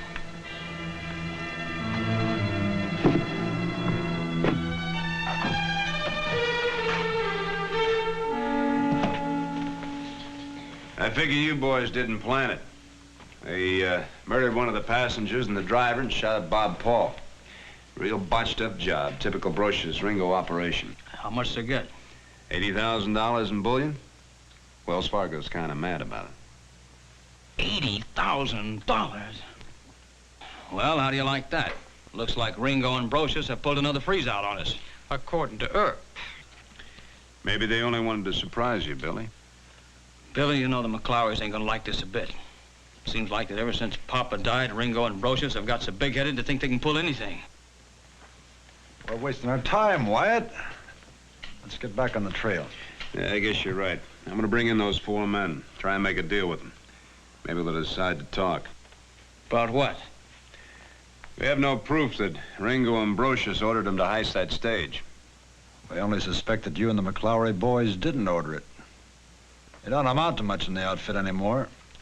Oh, just a minute. You Kind don't... of sad, isn't it? When your old man was alive, he used to take his 75% cut. I guess family courage is kind of running out. Why, you, Billy, that's all right. Take it easy. He might just be doing us a favor.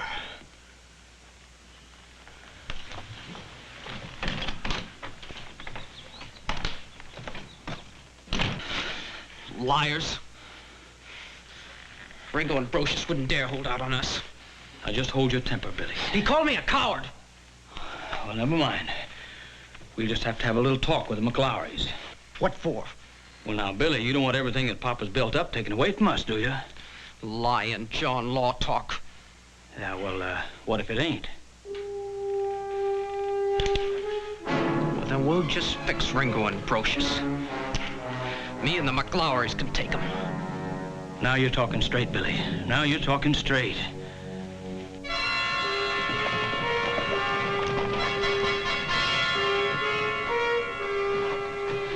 Well, what are we gonna say to Doc? Nothing. Let Doc say it. He sent for us.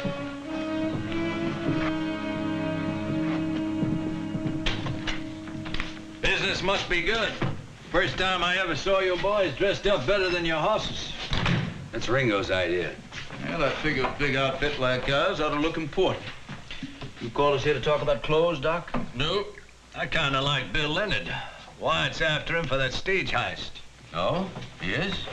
Him and the others could have done a neater job. You know, they killed a driver and one of the passengers. That's a murder charge. And they winged Bob Paul, who recognized him. And the worst of it is there was 80,000 on that stage, and they only got a fourth of it.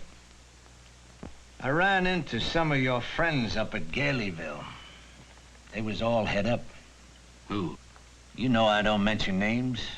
You trying to warn us about something, Doc? I am warning you.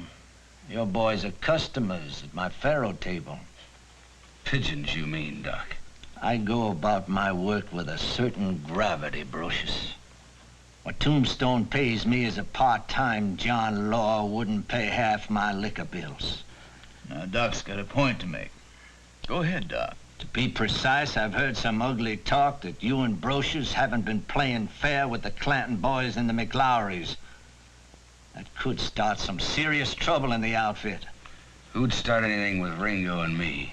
Let Doc have his say. Thank you, Ringo. I'll summarize. The last thing I want is fighting. I lose good customers that way. So I warn you. I don't like your attitude toward the Clantons. It's no good.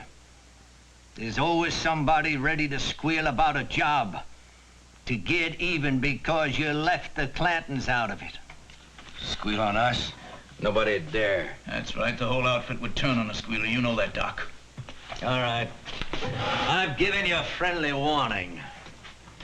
You boys aren't acting too smart these days. How's that for go? We ain't smart enough to suit Doc. There's more to it. What, for instance? Ike Clanton and the McLaurys are sore at us about that stage heist. But they won't squeal to the law, Ringo. Maybe not. But just the same, we'll watch 'em.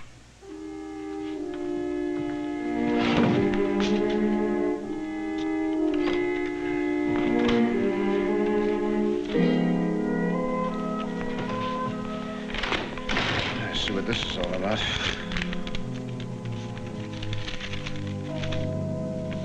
Look, it's working. Printed writing, no signature. The OK Corral, they could be setting you up, No, Wyatt. I'm sure it's for Mike. You better take Morgan and me with you. Hey, just clam up if you came along. I'll talk to him alone.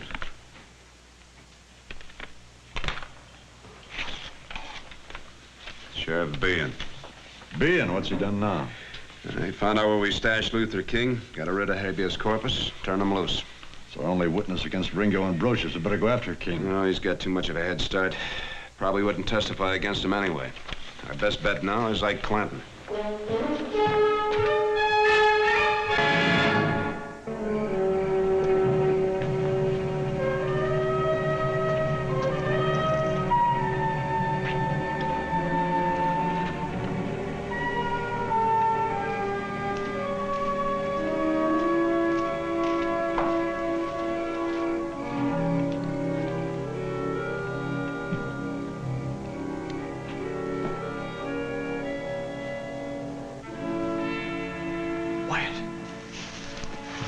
Over here.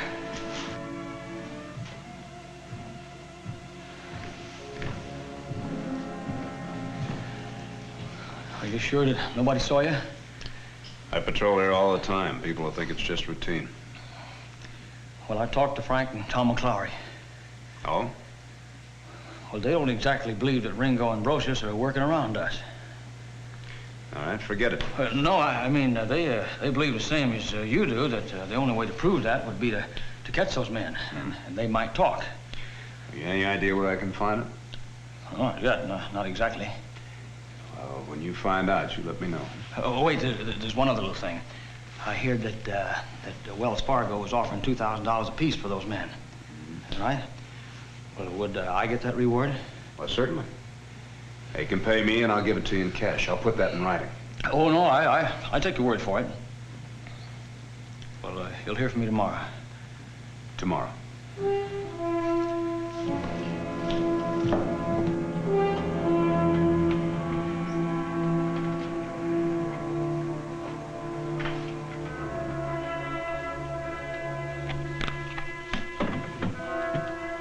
It's 10 of. Ike's message said noon sharp. You go in the front, and I'll duck around the back. Make him come to the point fast. Ringo and Brocious have spies at Charleston, you know. If Ike is at the bar, you talk to him for a while. Everybody knows you're trying to speak in terms of the Clantons. I'll cover you, what? Then Ike can drift to the back room, right? Right.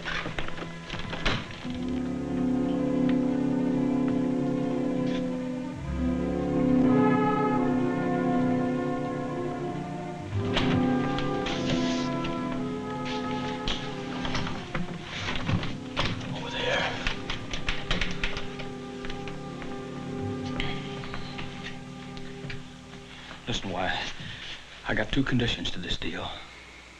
Name them. Well, the first is I want you to promise that nobody knows nothing about this whole thing. I promise. And the other thing is, suppose you don't get them both live.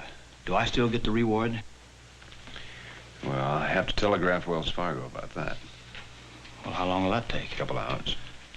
Yeah, well, you send Doc Holliday with the answer. I'll be over at the Oriental. You know, I'm taking a big chance on this. If Ringo and Brocious ever find out about it, they'll have the whole bunch after me. I'll send the telegram.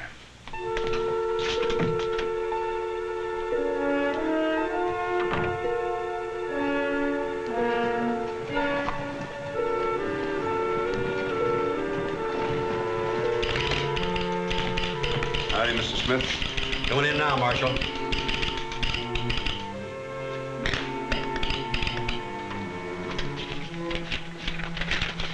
Don't reckon there's any answer. No. Thank you, Mr. Smith.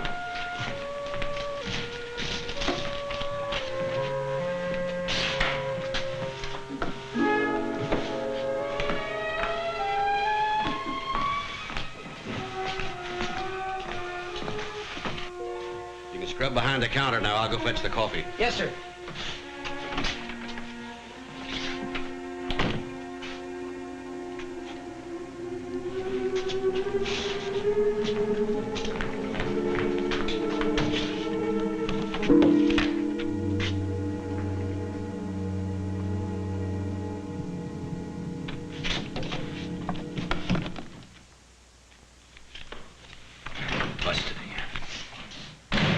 Hey, kid, in here.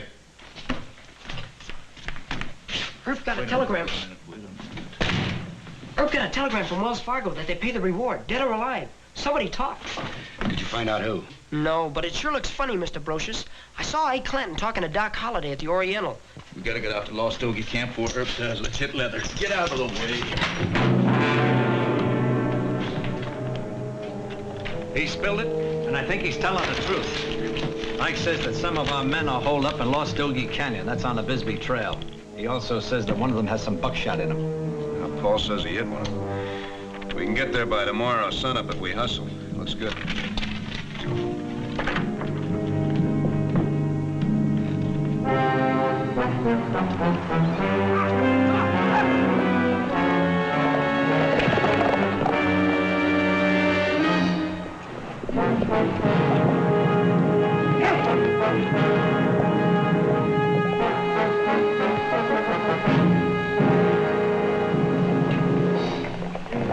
Hold your fire, Ringo and Brocious. Oh, Ringo. Hey, Earp's coming. Now you men grab leather and head for Mexico. Get out of here. Don't stop.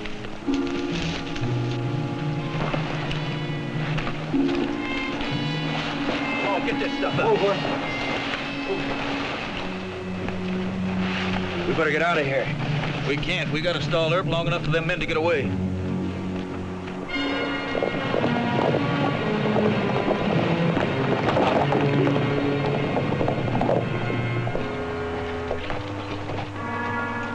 Well, there's Lost Doggy Canyon.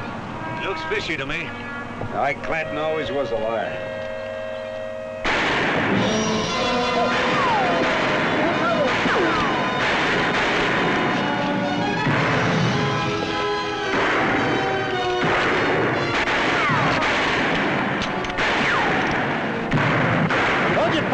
They're shooting high. Ringo and Brocious. Let's kill them. No! Brocious! Ringo! Throw down your guns. We're coming in.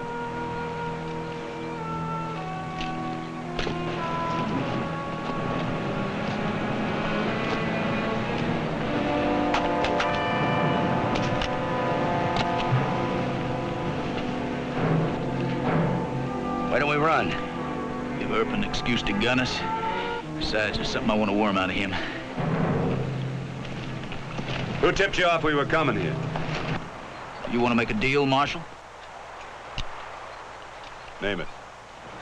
Well, you tell us who squealed about this hideout, and I'll tell you. That ain't a fair shake. Shut up, I'm talking. Now, is it a deal, Marshal? No deal.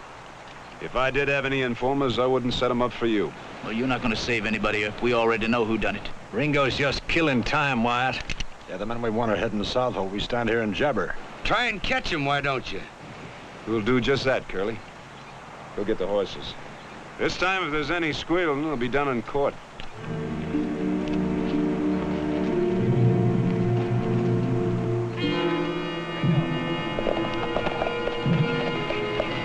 You real sure Ike's the one who turned on us? No, but I'm gonna get the truth out of him. And I want to tackle him alone. Yeah, he's more scared of you.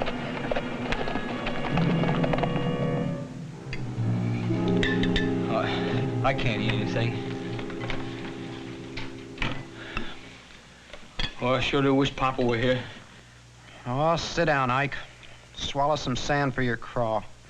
Man can't digest his food with you moaning like a coyote, Ike. Come and eat. I ain't hungry.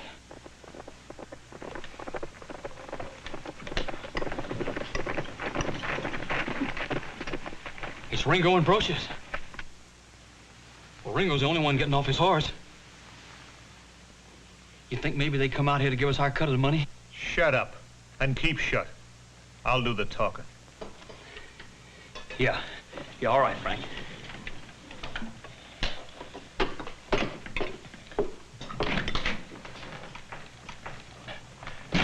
Hello, Johnny. Well, what do we got here? A meeting of honest ranchers? Not all, Ringo. Tom and I just dropped in. Lots of grub left. Grab a chair. Yeah, I'll go out and get Brocious. Tell him to light down. Come on in. No, we ain't got time, Ike. The Earps hit Lost Doggy Canyon at sunup. Well, they did? Yeah, but they didn't get what they come after. Me and Brocious stalled them with a few questions. Get any answers? One answer. It was kind of funny. Yeah? Seems Earp says that Ike is the one who tipped him about our boys being holed up at Lost Doggy. Ain't that a laugh? Well, why would I tell him that? He said you also said they were the ones who held up the stage. Oh, Earp's a dirty liar. Oh, now, Johnny, you don't believe Earp. Well, now, where's your sense of humor, Ike? I said I thought it was funny, didn't I? Ringo's always talking humorous. He better be. We don't like jokes. Oh, now, Tom. Now, Frank, now let's don't get sore now. Now, Johnny, tell him you don't believe Earp. You don't think I listen to no John Law now, do you? Frank, Tom, I just thought you'd enjoy a little joke, that's all. I guess my joke must have missed. Well, I wish I could visit with you longer, but I got some business in Charleston. So long. So long, Johnny. Yeah. Goodbye, Ike.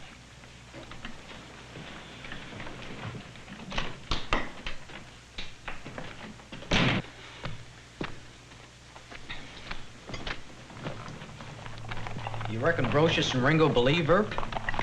Yes, they do. Well, you know what that means. Well, I'll tell you, it means that they're going to turn the whole bunch against me, and maybe against you, too, just because they don't want to give us our cut of that money. And then you know what they'll do? They'll kill every one of us right in the back, one by one. Now, look, Frank, now how can I square this? That's easy. Kill the Earps. Kill what? That's right. If you don't, Ringo and Brocious will kill you. Oh, you're just talking, Frank. No. He ain't just talking.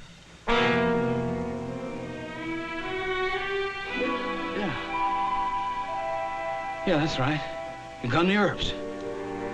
And then that'll prove that I didn't have any dealings with anybody. And then Ringo and Brocious, they'll have to believe me.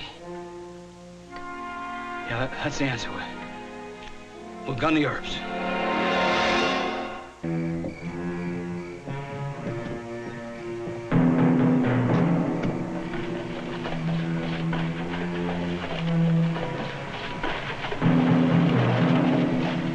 Hold it, Herb.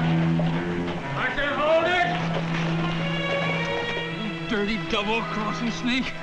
You told Ringo and Brocious, didn't you? Go on to bed, Ike. You're drunk. Yeah, I'm drunk, but I'll be sober tomorrow. You know where you'll be, you and all your brothers? You'll be dead. You better start praying. All your Earps will be dead tomorrow. What's that all about? Too much liquor, Morgan. I don't know. Somebody did tell Brocious and Ringo where we were going and when. Shouldn't we explain to Ike? No, the harm's already been done. As for tomorrow, Ike's the biggest coward I know. I don't plan on any of us being dead. You hear me, Earp? Tomorrow's the day! The forces of law and order in Tombstone were left with no choice but a showdown. A stable yard called the OK Corral would be the scene of the most famous gunfight in the history of the Old West. 34 shots would be fired with deadly intent. It would take just 30 seconds to determine whether Clanton outlaws were to rule Arizona or whether Wyatt Earp's long struggle to uphold the law would continue. Well, he cleaned up the country, the old Wild West country. He made law and order prevail. And none can deny it, the legend of Wyatt forever will live on the trail. Oh, Wyatt Earp, Wyatt Earp, brave, courageous, and bold. Long live his fame, and long live his glory, and long may his story be told. Long may his story be told.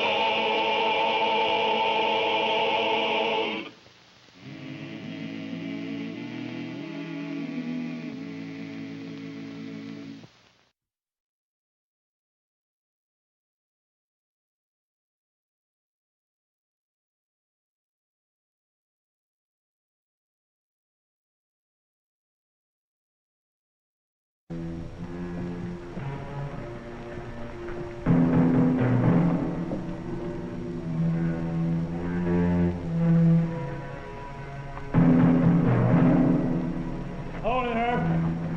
I can hold it. You dirty double-crossing snake. You told Ringo and Brocious, didn't you? Go on to bed, Ike. You're drunk. Yeah, I'm drunk, but I'll be sober tomorrow. You know where you'll be, you and all your brothers? You'll be dead. You better start praying. All your Earps will be dead tomorrow. What's that all about? Too much liquor, Morgan. I don't know. Somebody did tell Brocious and Ringo where we were going and when. Shouldn't we explain to Ike? No, the harm's already been done. As for tomorrow, Ike's the biggest coward I know. I don't plan on any of us being dead. You hear me, Earp? Tomorrow's the day!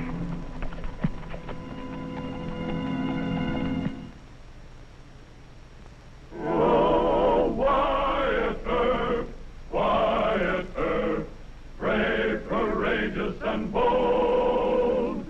Long live his fame, and long live his glory, and long may his story be told. The Life and Legend of Wyatt Earp, starring Hugh O'Brien. The long struggle for law and order in Arizona, which exploded in 30 seconds of deadly gunfire at the OK Corral, placed Wyatt Earp among the great marshals of the western frontier. But that famous gunfight has been a matter of controversy ever since 1881. Witnesses from the outlaw element contradicted one another on so many vital points that no reputable historian has taken their version seriously. Marshal Wyatt Earp's story of the fight was told under oath and transcribed verbatim. This is Wyatt's own official testimony of what happened that bloody day in Tombstone. You swear to tell the truth, the whole truth, and nothing but the truth, so help you God? I do. Be seated, please. Marshal, the court has heard numerous witnesses to the OK Corral affair. They have testified one by one, behind locked doors or in a cleared courtroom, as you were about to do now. Yes, sir. Now, this court would like to hear your own story of events leading up to the gunfight and your description of the fight itself. Now, this being a preliminary hearing and not a trial, the court may only warn you that you and your brothers and Dr. Holliday have been accused of murder. Now, it is your right not to testify at this time. But if you do testify, the court must state that it cannot divulge by its questions or in any manner the nature of testimony given by previous witnesses. I understand, sir. The reason I'm testifying is that I have nothing to fear from the truth. Very well. Proceed. My brothers and I tried to avoid this fight. The night before the fight took place, Ike Clanton threatened us by saying that he, the McLaurys, and the other Clanton outlaws would gun us down the next day. The morning of the fight, Virgil and Morgan walked into my office. Ike Clanton's back in town this morning. He's cold sober. Still making fight talk. He says the McLaurys and several other guns are on their way into town. Where's Doc? Still asleep at the hotel?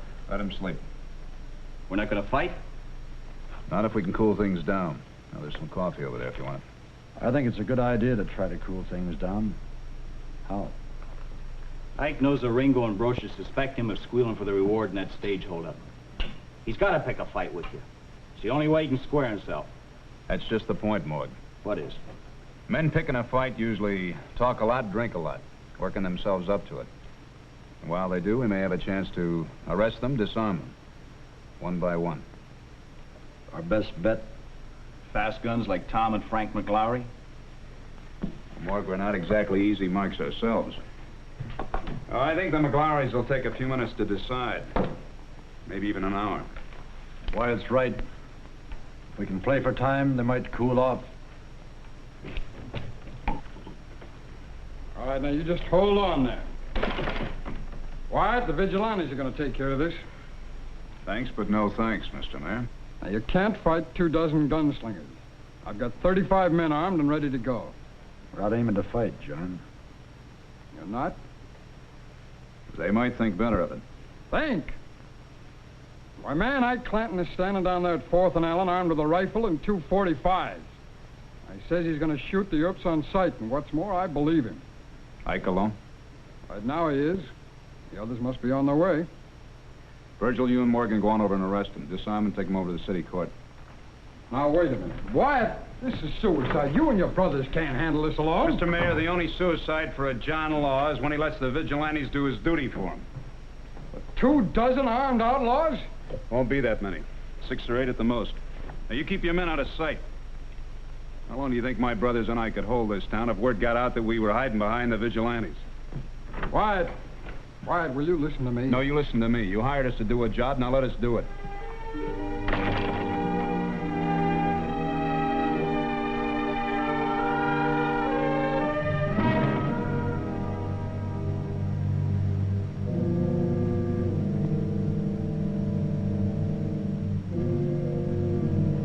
Doc, good fella.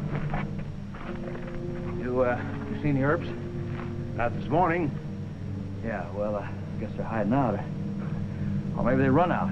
Run out? On what? Listen, I want to tell you something, Doc. They can't hide out or run far enough. I promised them they'd all be dead today, and I'm in it. I'm sure the 3 of them are big enough to take care of themselves. And I can't waste time here like this. Good day. Doc, you don't believe me, do you?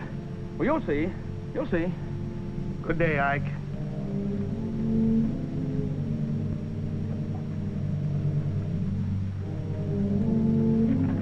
Looking for the Earps?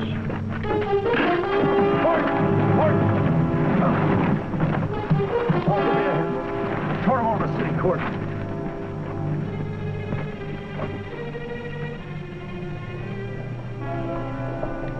That's all we have, huh? Better order 25 more bail.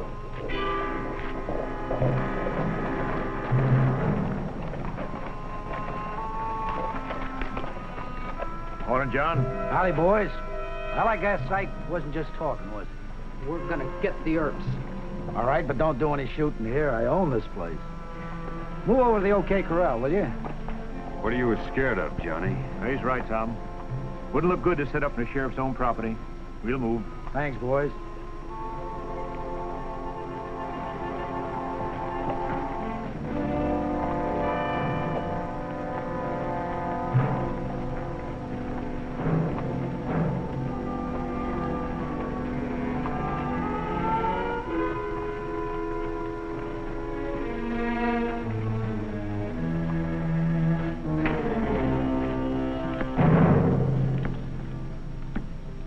$25 in cost, Mr. Clanton.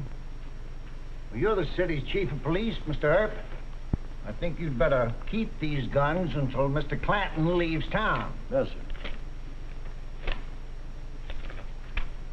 You can keep the change. I'll get you for this, Earp. I'll get all of it for you. I'd do it right here and now if I had my guns. You talk too much for a fighting man, Ike. You want to scrap, Ike? Take this. I'll use my fist. Morgan. 5 of Ike's army just rode into the OK Corral. Only 5? Shouldn't we disarm them? No, we'll just wait until they scatter. Well, that won't do you any good, you double-crossing squealer. You keep him here until he cools down. I gotta go find Johnny Bean. You looking for trouble? I didn't see you, McLaury. You're a liar. You're wearing a gun, go for it.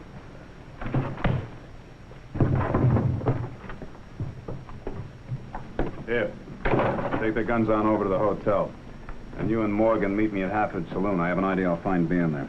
Tom and Ike can buy more guns. We're just trying to discourage them. If we can buffalo Frank McLaury and Billy Clanton, they all may quit.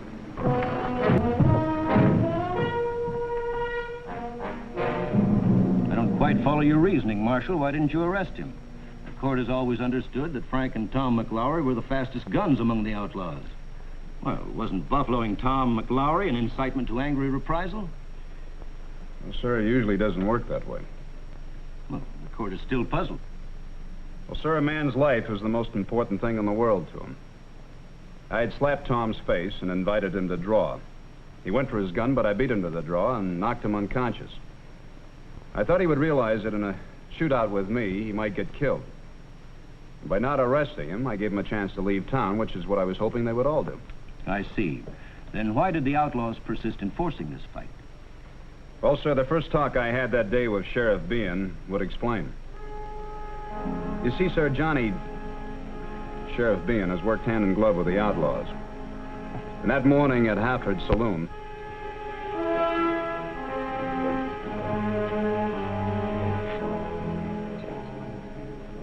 Morning, Herb. Hello, Johnny. I couldn't talk him out of it. Did you try? Look, Herb, you don't like me and I don't like you. You and your brothers wear stars. I told Frank McLaury it was plain dumb to try a shootout with the John Law, and especially you Erbs. What'd Frank say? Nothing. But you and I know how he's thinking. How's that? This is no time to play innocent. Everybody thinks Ike squealed on some pals to you, and you told Ringo and Brocious about the deal. I didn't tell how I found out where those men were hiding. And I didn't tell anybody that Ike made a deal with me.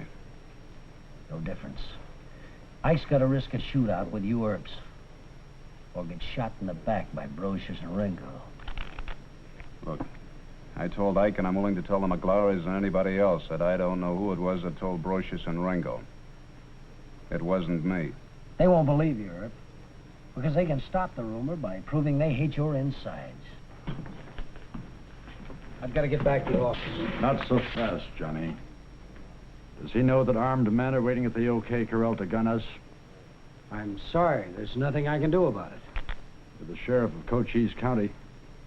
I'm calling on you to go with me and arrest that bunch. That's your job, not mine. You're city police, I'm county. Right now, they're in the city.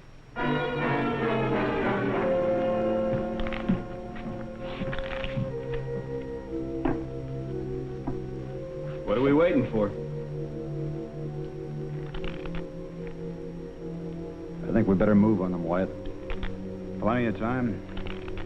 They can still change their minds. He knows we're going to have to shoot to kill them. That's the trouble.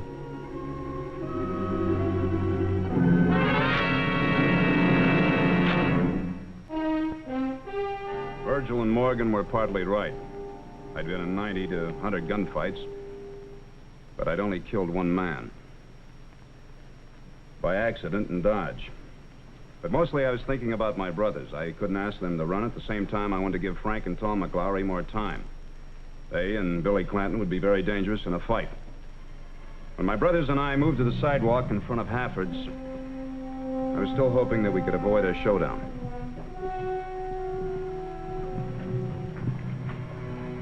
It was Ike and Tom, White.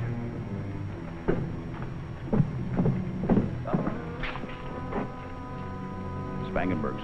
Must be buying new guns. Looks like it. Quiet. Quiet, you'd better let the vigilantes handle this. Thanks for the offer, Mr. Mayor, but it wouldn't work. Look, Wyatt, we're all armed. We can surround the OK Corral and disarm the outlaws. The McLaurys have got a lot of friends. They just ride into town, there'd be killings on every street. They made me bring you a couple of messages, Wyatt.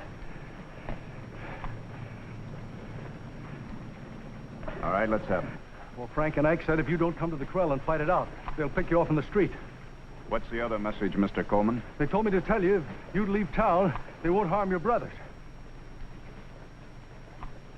Well? No, you don't. We're fighting.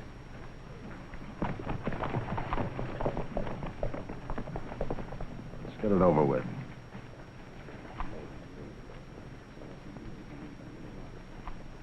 All right. Quiet.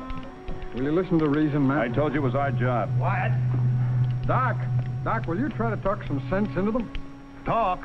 I'm going with them. The time for talking is past. That's right, Doc. I misjudged Ike Clanton once today. I'm not doing that again. None of us are, sir. But we may need you alive. Men are going to get hurt. Doctoring is your business. You let us do the fighting. Now let me have that gun. Well, all right.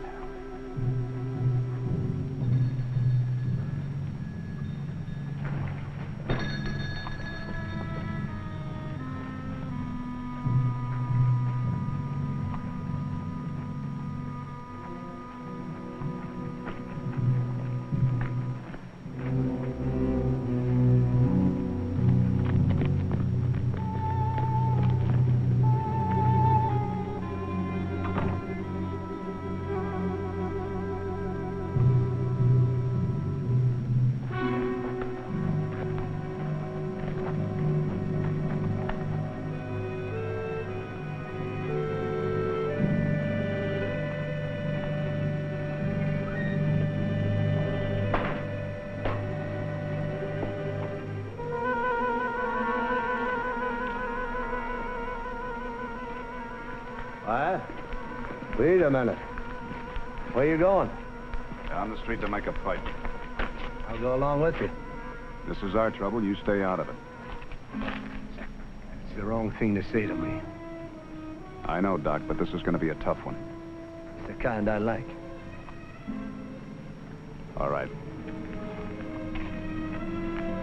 There, Doc, you tote this. Don't look too steady this morning. Buckshot is able to hit more. I'm steadier than any of you. I had whiskey for breakfast. Who we fighting? The McLaurys, Mike and Billy Clanton, Billy Claiborne.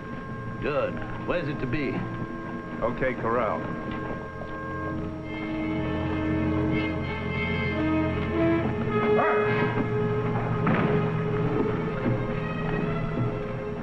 It's all right, boys. I disarmed them. Did you arrest them? No, but I will. Then come on. Don't go any further. Herb, I order you not to go any further. I'm the sheriff, and I'll do the arresting. You said that was Virgil's job. Herb, don't go in that corral. You're going to get killed.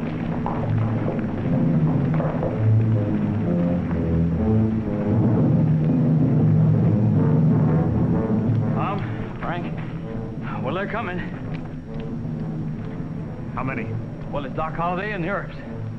All right. Spread out.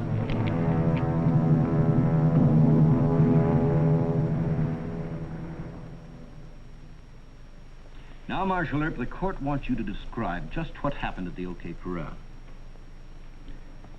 Well, sir, Johnny Bean had lied to us. When we walked into the corral, we saw that Sheriff Bean had not disarmed the outlaws. They let us move in, single file, with Virgil in the lead.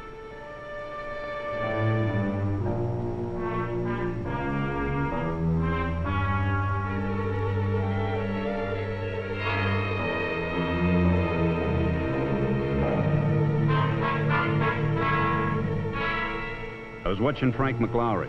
They went for their guns. I wanted to drop Frank first, and I had to let them make the first move. Then I heard Virgil give them one last chance to stop the fight.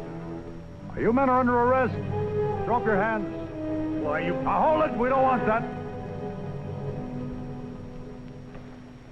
Sir, so many things happened in the next 20 seconds that I'd like to try and tell you about it, slowly and in detail. When Virgil said, "You men are under arrest,"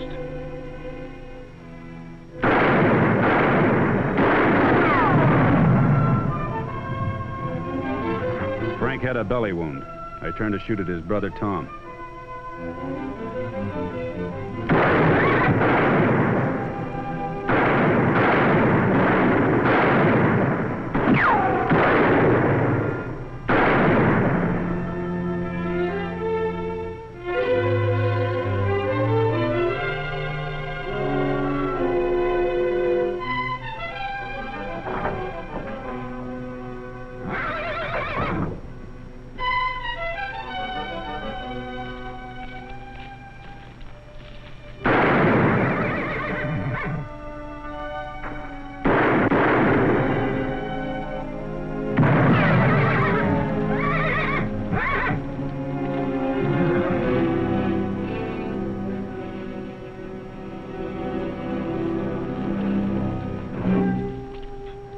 I saw Doc covering Tom McLaury, so I turned toward Virgil.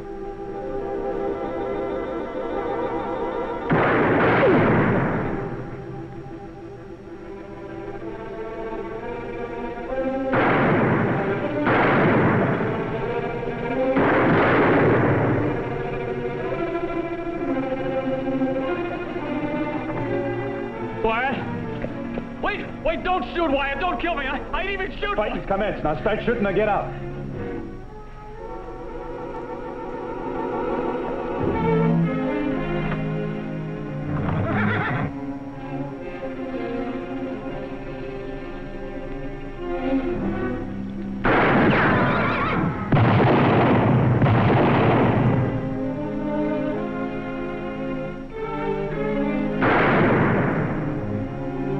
Thought he had missed and went for his .45. I fired once at Tom McLaury.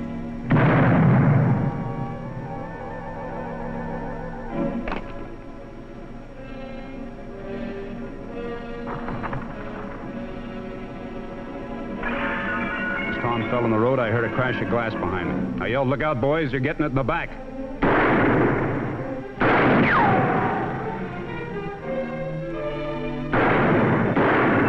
You're going with me, Doc.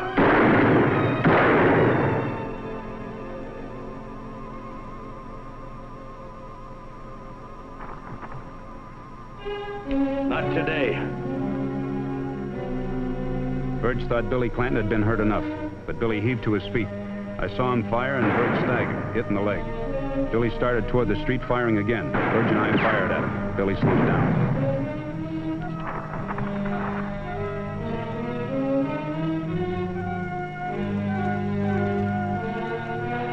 Hold it, Birch. He's had enough.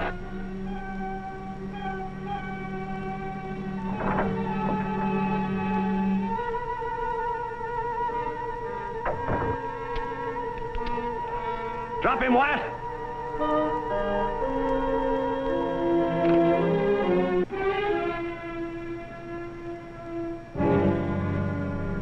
Why'd you let Ike get away? He wouldn't draw. We had killed 3 outlaws. 2 had run away, Ike and Billy Claiborne. Virgin Morgue was shot in the leg and shoulder, and Doc was bleeding from a bullet crease along his rib. Then all of a sudden, I heard cheering. The vigilantes, well, they were glad we'd survived. I was too. But I didn't do any cheering. I felt thirsty, but I knew I couldn't swallow. I felt scared, but I couldn't show it. The sweat ran down my body. For the first time, I deliberately shot at men to kill them. I think we were justified in doing our duty as officers of the law, but I'm sorry for the McLaurys and Billy Clinton. Marshal Earp has finished his testimony. The court will recess. We'll talk in chambers, Wyatt. Yes.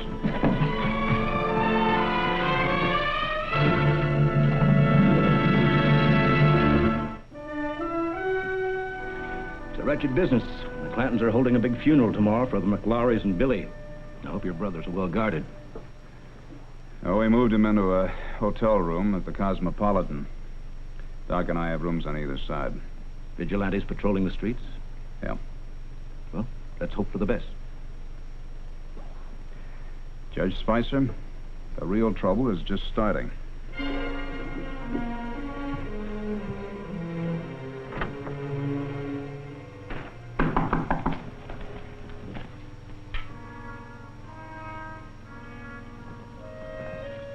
Wyatt? The Bonnie Blue flag, Doc.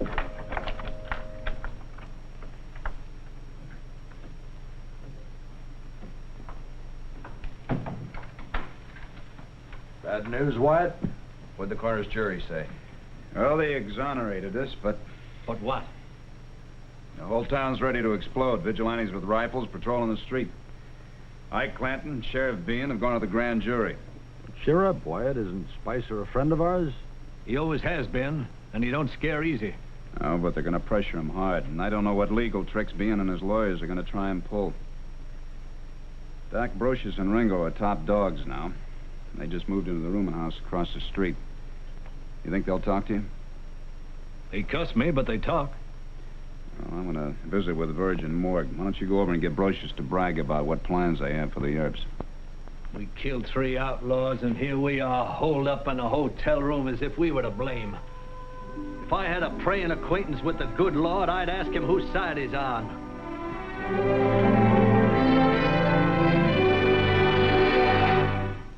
Well, he cleaned up the country, the old Wild West country. He made law and order prevail. And none can deny it, the legend of Wyatt forever will live on the trail. Oh, Wyatt Earp, brave, courageous, and bold. Long live his fame, and long live his glory, and long may his story be told. Long may his story be told.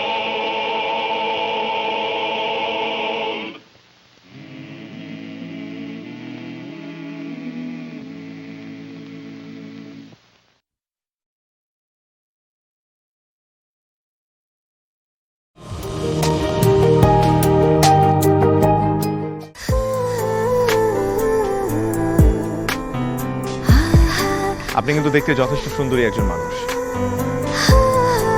দেখতে বেশ romantic, যেন শেক্সপিয়ারের নাটকের কোনো নায়িকার মতো। ভেবেছিলাম, কিন্তু আপনি তো পুরোটাই মর্মান্তিক। যে কোনো মানুষ আপনাকে দেখে মর্মাহত হতে পারে।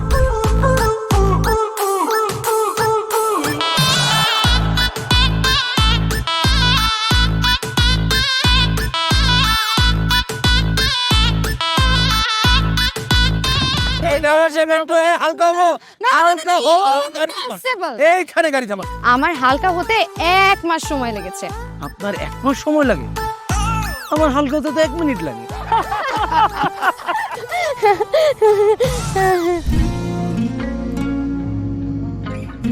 আমার কাছে মনে হয় জীবনসঙ্গী এমন হওয়া উচিত যার সাথে আপনি প্রতিটা মুহূর্ত উপভোগ করতে পারবেন, সারাক্ষণ খুনসুটিতে মেতে থাকতে পারবেন এবং তার মনে এমনভাবে বসবাস করবেন যে আপনার দিকে সে একটাবার তাকালেই বলে দিতে পারবে যে তার বেঁচে থাকার কারণই আপনি। পথে চলতে চলতে কথা বলতে বলতে কখন যেন হলে আমার জানি গল্পে গল্পে মিশে অল্পে অল্পে আমিও হয়ে গেছি তোমার। ছোট ছোট ভুল ফুটে হলো ফুল যে তোমাকে পেলাম, গুটি গুটি পায়ে স্বপ্নের নাই আমি ভেসে গেলাম। আপনি কি মনে করেছেন একজন মানুষ আমার জীবন থেকে চলে গিয়েছে এবং আপনি সেই সুযোগটা কাজে লাগিয়ে আপনার ফিলিংস গুলো আমার কাছে এক্সপ্রেস করবেন আর আমি সেটা হ্যাপিলি অ্যাকসেপ্ট করে নিব? এই হচ্ছে আপনার বন্ধুত্বের নমুনা? রোদের পাখি তোর শহরে আমার মনের স্বপ্ন ঘিরে, ওরে পাখি ওরে সারাক্ষণ তোর শহরে বৃষ্টি হলে ভিজে আমার মন।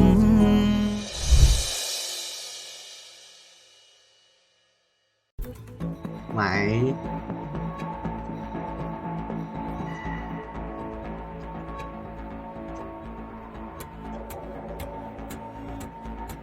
Mày biết kiểu với hả? Tôi biết kiểu sự bình chilling ấy. Kia na cầm kiếm này. Cái đai máu này. Kia na cầm kiếm này. Rồi. Thằng lấy đâu? Thằng lấy rồi. Chuẩn không? Chuẩn không? Chuẩn không? Chuẩn không? Tranh, mày tranh. Mày tranh với tao. Nhiều record á. 233 vòng. Mình có đầu bây giờ. Bảo mà vậy cũng chưa đi 30% hả? 20% chấp quỷ à? 100 không? 110 à? Kêu tầm 5 quá. Để cho được khoảng 70 bình. Ai mà đại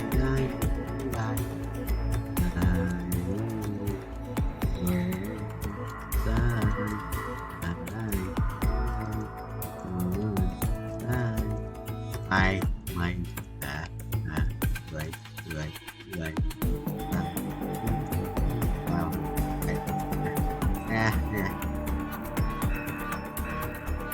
rồi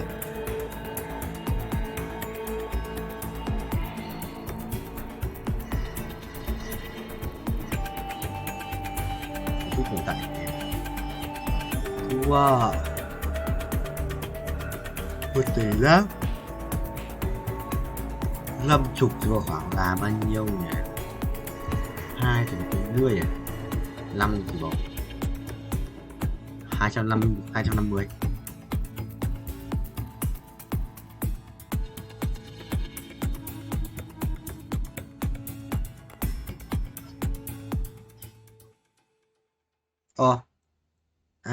Đủ.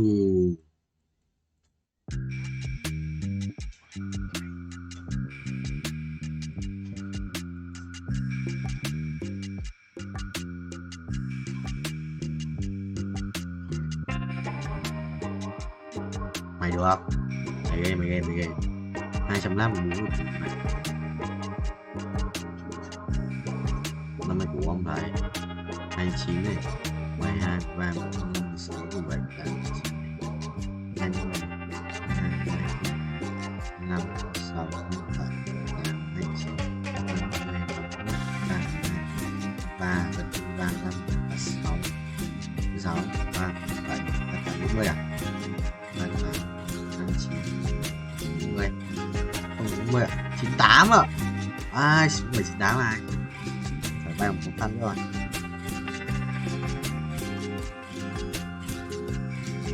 What the hell? ভালোবাসা সুন্দর ভালোবাসাও সুন্দর, মানুষ নিজের অজান্তেই ভালোবেসে ফেলে।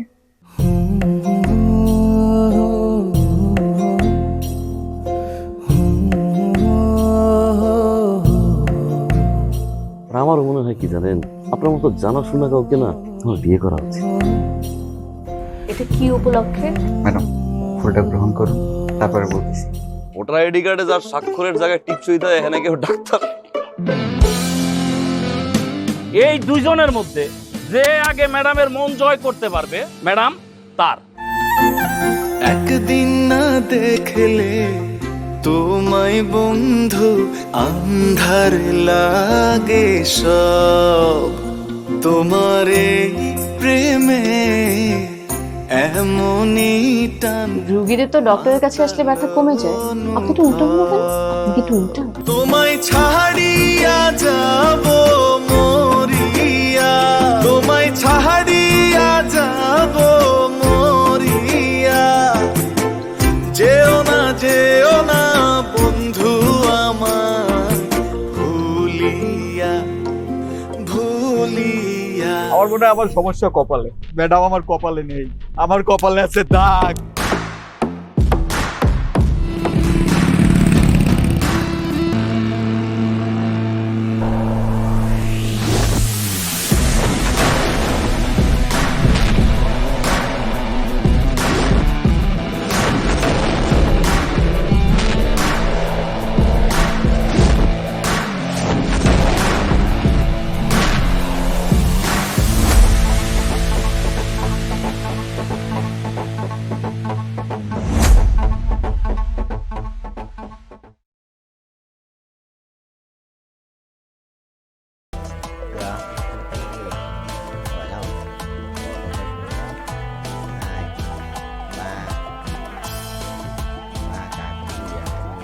Viên Bình bao nhiêu?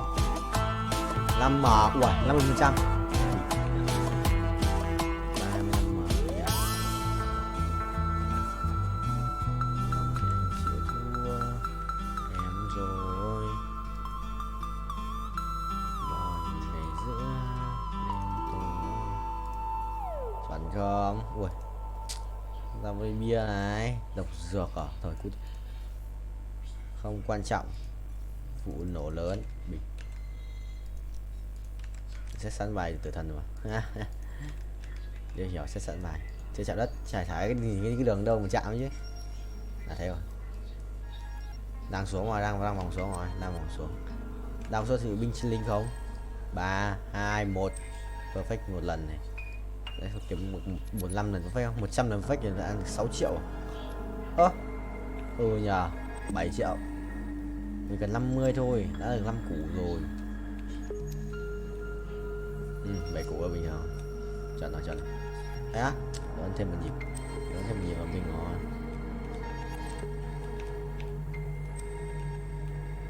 Đây là chỉnh. Ok, không được.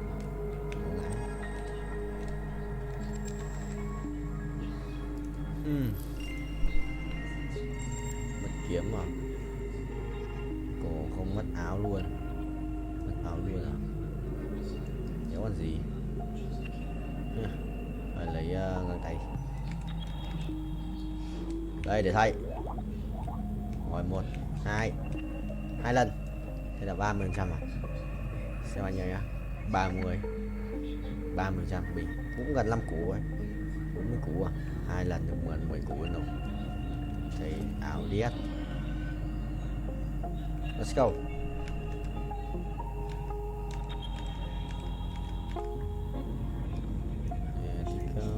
Let it go.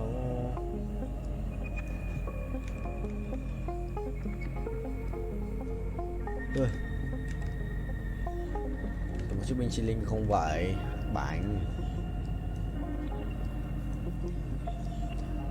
7 láp à? 456 triệu coin để rebirth tiếp à? Khó đấy. Anh cần 50 củ này, phải chừng. Ui, 40 củ tròn. Kiếm tiền thừa điêu ấy. Một lần perfect này. Một lần perfect.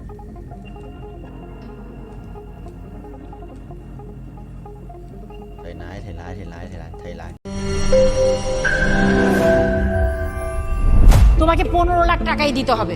তুমি যদি দিতে না পারো তোমার বাবাকে call দাও। তোমার যত জমি জিরাত বাড়িতে যা যা আছে এগুলো বেচা হইলেও তোমরা আমাদের টাকা পাই পাই করে শোধ করবা।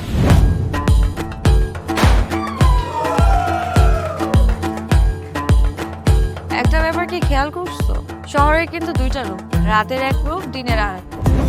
বেঁধেছি ঘর হৃদয়ের পর গাঢ় সবুজ ওই গহীন বনে। আরে ব্রো, সবসময় চিল থাকতে হবে, কিচ্ছু মাথায় নেওয়া যাবে না। ভালোবাসা হচ্ছে একজন আরেকজনের উপর ভরসা করে, একজন আরেকজনের হাতের উপর হাত রেখে এই জীবনটা কাটিয়ে দেয়।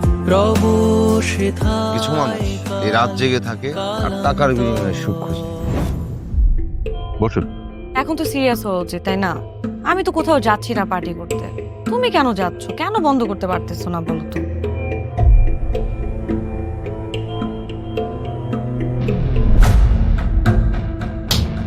কার যে কোথায় সুখ সেটা তার প্রিয় মানুষটাও কখনো জানতে পারে না। পাশাপাশি তবু যাচ্ছি বিপরীতে,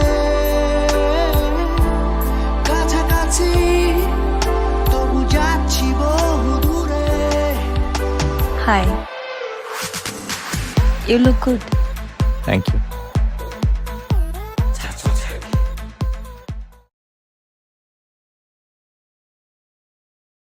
Cũng đau vậy? Tao sửa cả mày đi, anh chơi lắm. Đừng nhặt nhầm đồ, đừng nhặt nhầm đồ, đừng nhặt nhầm đồ, đừng nhặt nhầm đồ. Xong. Có đủ đồ này. Chả có quan lòng gì này, có ấn gì à? Ấn gì ấy? Ấn thần thoại, ấn sử ra. Trốn nó. Trốn khó. 400 củ đây.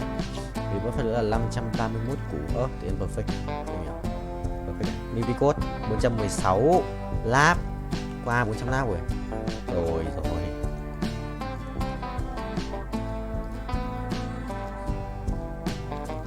Pháp rồi xong này. Đi Lào. Và này còn đồ đéo nữa.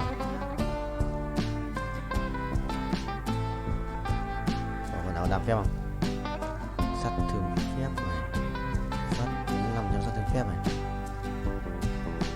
Con này full sắt thường phép này. Ok. Làm đéo có gì. Là còn một cái kim có đồ mà đéo. Ok, xong.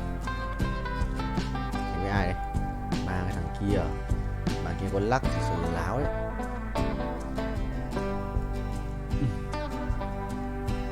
Bạn kia có lắc thì sự đéo dấu ấy. 500 củ ở thiếu 30 triệu đó. Thiếu 26 triệu. Mốt nữa thì sẽ được là đủ tiền từ triple phân nữa. Nên 6.6 rồi. 6.4 nhỉ, quên mất rồi. Nhưng mà là tầm 6 chấm hơn. Yes. Mày A2 nữa là xong. A2 nữa là xong game. Ui đi. Hỏng ấy, hỏng. Hỏng đấy. Ui tí cút đánh bóng ạ. Bóng thằng nào ấy. Hộ cái đi. Thằng bốc lửa. Gì tí thua. Chi. Mình cầm bóng nó tí cút.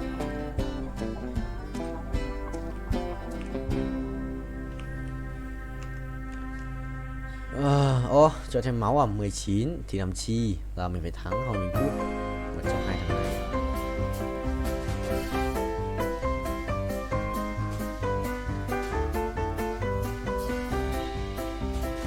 Được.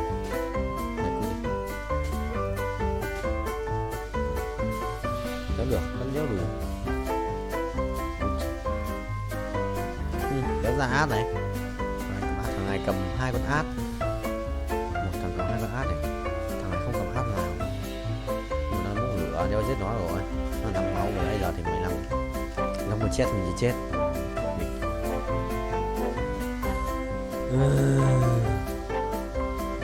Cái thằng quầy con lắc và bắn phát cho gần con át 100 phút. Nó cầm át rồi nhưng mà đéo ra át nhở. Cũng mất 4 con mà. Không tao. Một bắn lỏ lắm. Để bảo mà một bắn lỏ nhất còn bị CC. Bị hết tung nữa trốn.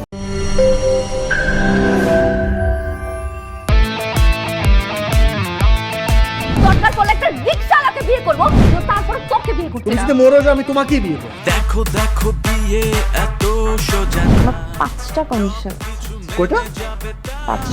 আমি JD Safayet রমলাজন। Sir এটা তো voter ID card sir. গাড়িতেই করবেন নাকি হোটেলে? না না, আপনি যেমনটা ভাবছেন বিষয়টা তা না। ভাই আপনি তো করবেন। তোমাকে দিয়ে হবে না, আমি জানতাম। শুধু শুধু সময় নষ্ট করো না। ভাই আপনি তো অনন্ত দলিল না যে অসম্ভবকে সম্ভব করে আপনার কাজ। জিমি জিমি জিমি কি হচ্ছে? আচ্ছা আচ্ছা আচ্ছা আঙ্গের পো একদম বইরা দিমু যাচ্ছে সব বাইক কর। শর্ত দিয়ে বিয়ে, শর্ত দিয়ে বিয়ে।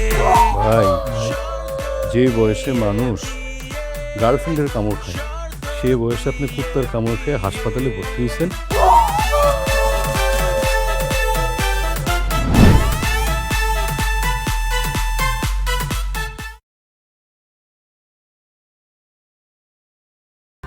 Một video 1 ngày 5 tháng 7 2024 bên Cheyenne Astro White. Mình sẽ bay tiếp cho các em xem nhé. Ok, để tự lại.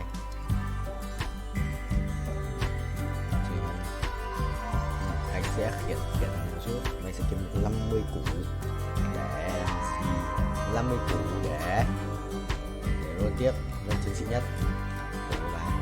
Đây nếu lái được thẳng quá chôn quá, lái thẳng rồi. Chi xong rồi phải không? Mày hù tỏ đùa, mày đùa thôi, thầy kệ cho mày tự đi. Chuyển chiết tăng chiều mày.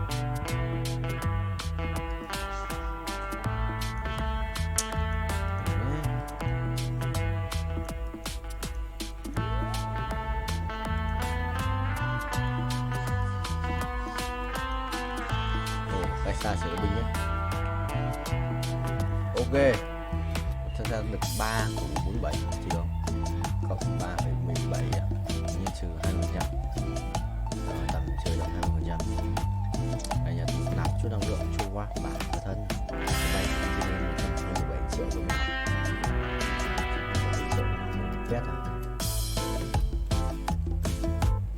Đây chơi lên ở đây đuổi 2 cái màu vàng ở xong 7 kéo ấy.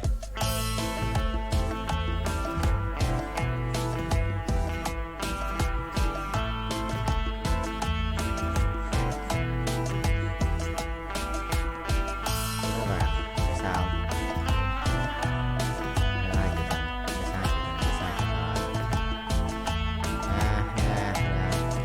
Nộp. Nộp. Nộp. Trời giảm đất. Tiếp thằng này quỷ à? Ác quỷ vô ba đùa tao cái này nó là quỷ rồi dọc rồi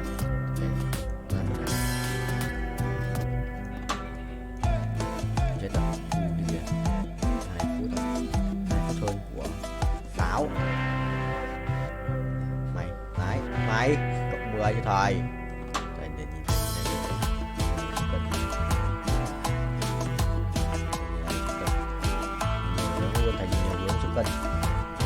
Mày đùa tao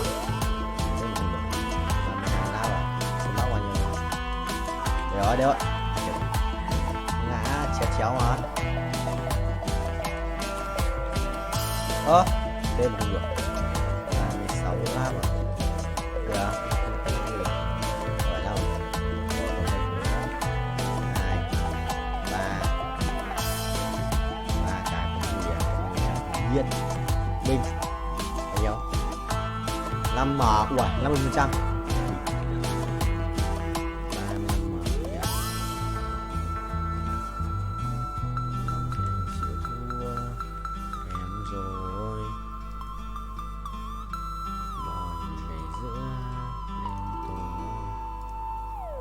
Không ui ra với bia này độc dược à thôi cút không quan trọng vụ nổ lớn bình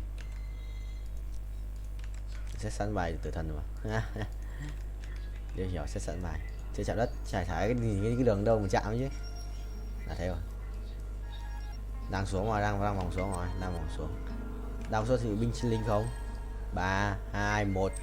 Perfect một lần này. Đấy, kiếm 15 lần perfect không? 100 lần perfect thì là ăn 6 triệu. Nhờ 7 triệu. Mình cần 50 thôi, đã được 5 củ rồi. 7 củ là bình thường. Chuẩn rồi. Đấy á, ăn thêm một nhịp. Ăn thêm một nhịp là bình ngon.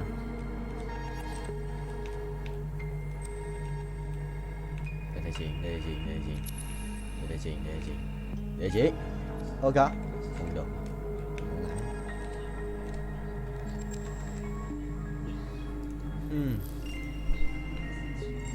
Mất kiếm mà. Cổ không mất áo luôn. Mất áo luôn à? Nếu còn gì? Phải lấy găng tay. Đây để thay. Rồi 1, 2 lần. Thế là 30% à? Xem anh nhớ nhá. 30% bình. Cũng gần 5 củ ấy. 40 củ à? 2 lần được 10 củ luôn rồi. Thì áo điếc. Let's go.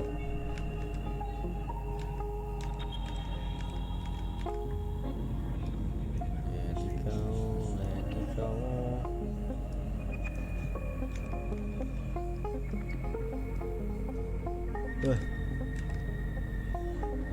Một chiếc binh chi linh không vậy.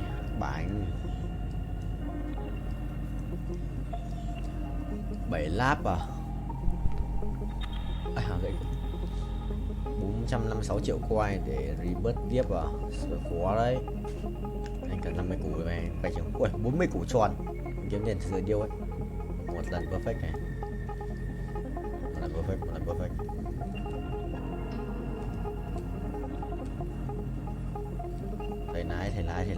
Thầy lái. Mình thắng. Nghe cái trường. Mày thắng. Mày 10% nữa. Mày ngã.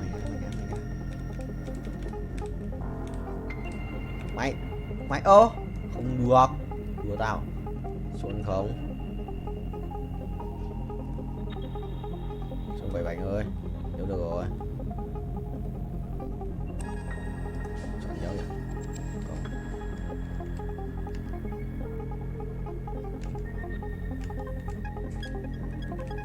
Không được rồi. Lại lệch này. 10 này. Đó. Được tiếp à? 3 củ 59 là xem được bao nhiêu nhá. 3%, 4,66 cũng được. Át này. Sẽ át từ này rồi. Ê, chơi xong rồi, đánh trùng bài rồi, thằng này ấn tử thần ạ. Không sao thầy ơi, mình dồn trước là được. Sự thanh hóa. Bây giờ nói bà. Xong rồi, xoay bài tự động. Chuẩn chỉ đấy, chuẩn chỉ mà xoay bài tự động.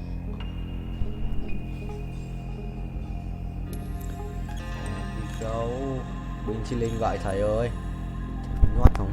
Nhót, đét. Cho tao. Ngáo vậy. Vẫn đang vay, anh vẫn đang nhảy.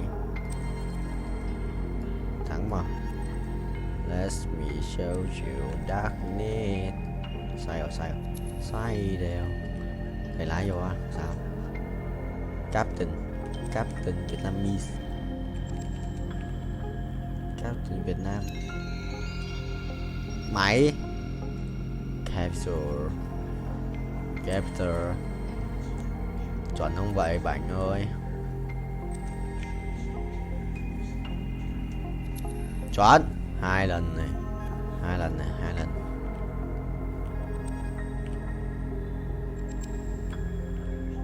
Đó, không 3 lần. Lại nữa ta thầy bình tĩnh. 3 lần này. 3 lần, 1 lần là 4 này. 5 lần này. 5 lần. 6 lần.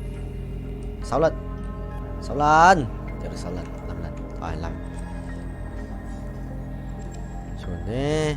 Ngon. Còn một cái cung xanh nữa. Đây đi.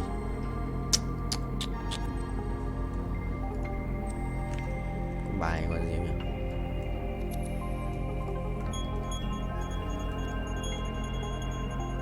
Ủa, có bài là yêu đét. Long Vương à?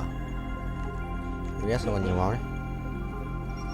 Xuân vậy, thấy chưa, chạm đất 49 rồi, xong lần này là quay một vòng rồi. Mình tại không may mắn rồi nên là đến từ bao nhiêu quay được người thôi, phải có may mắn cơ mới thích lâu lâu.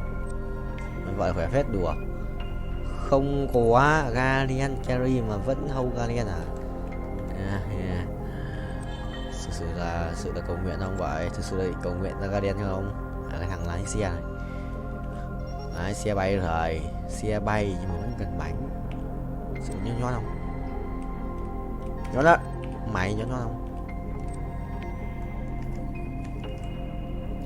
Ui Galio rồi, what the hell? Ui nó ở kia, thì không quan tâm. Chơi Galio rồi, để Galio ngoài, chưa cần lắm. Cũng xịn đấy, nhưng mà thiếu xe lát, nhận được xe lát nữa là xong. Perfect tiếp à? Thêm nữa không? One more. Ê, 135 xuống 126 nhỉ? Reset. One more này. One more. One ai không được. One more. Không one more à? Quả đấy. Ê, được rồi. One more. Two more. Hai Sibasikira. Nope. Mày bay 54 à? Thực sự là 5 củ ấy nên là 50%. Quay đều. Cái gì đấy? Không skip được quên mất. Có thể về qua kia thì bay thì kiếm tiền reverse. Quá mạnh. Ra một tuổi mà rồi lên go 4, cứ chỉ go 4 cho tôi vậy, không chôn tôi à?